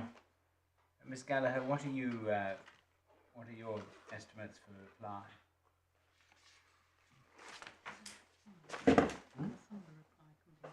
Yes, well, I had not. I would have thought on a reply 30 minutes at most if we can also put something in writing. Right, I don't want lengthy written submissions I'm conscious of after the case finishes. This is open justice, Miss Gallagher. I really do want it orally, if possible. I agree. That would be our preference. If we would set put it 30 10. minutes at most. 20. If we sit at 10, and if that's all right with you. Of course. Well, it's not easy for me, but if we sit at 10, we limit Mr. Crowe to 45 minutes, and we limit Sir James to 45 minutes, and we limit Miss Gallagher to 30 minutes. And if anybody's got more to say, I will hear argument on whether further writing is needed. How's that? I'm very grateful. Right. I'm sure that's all manageable. Okay, 10 o'clock.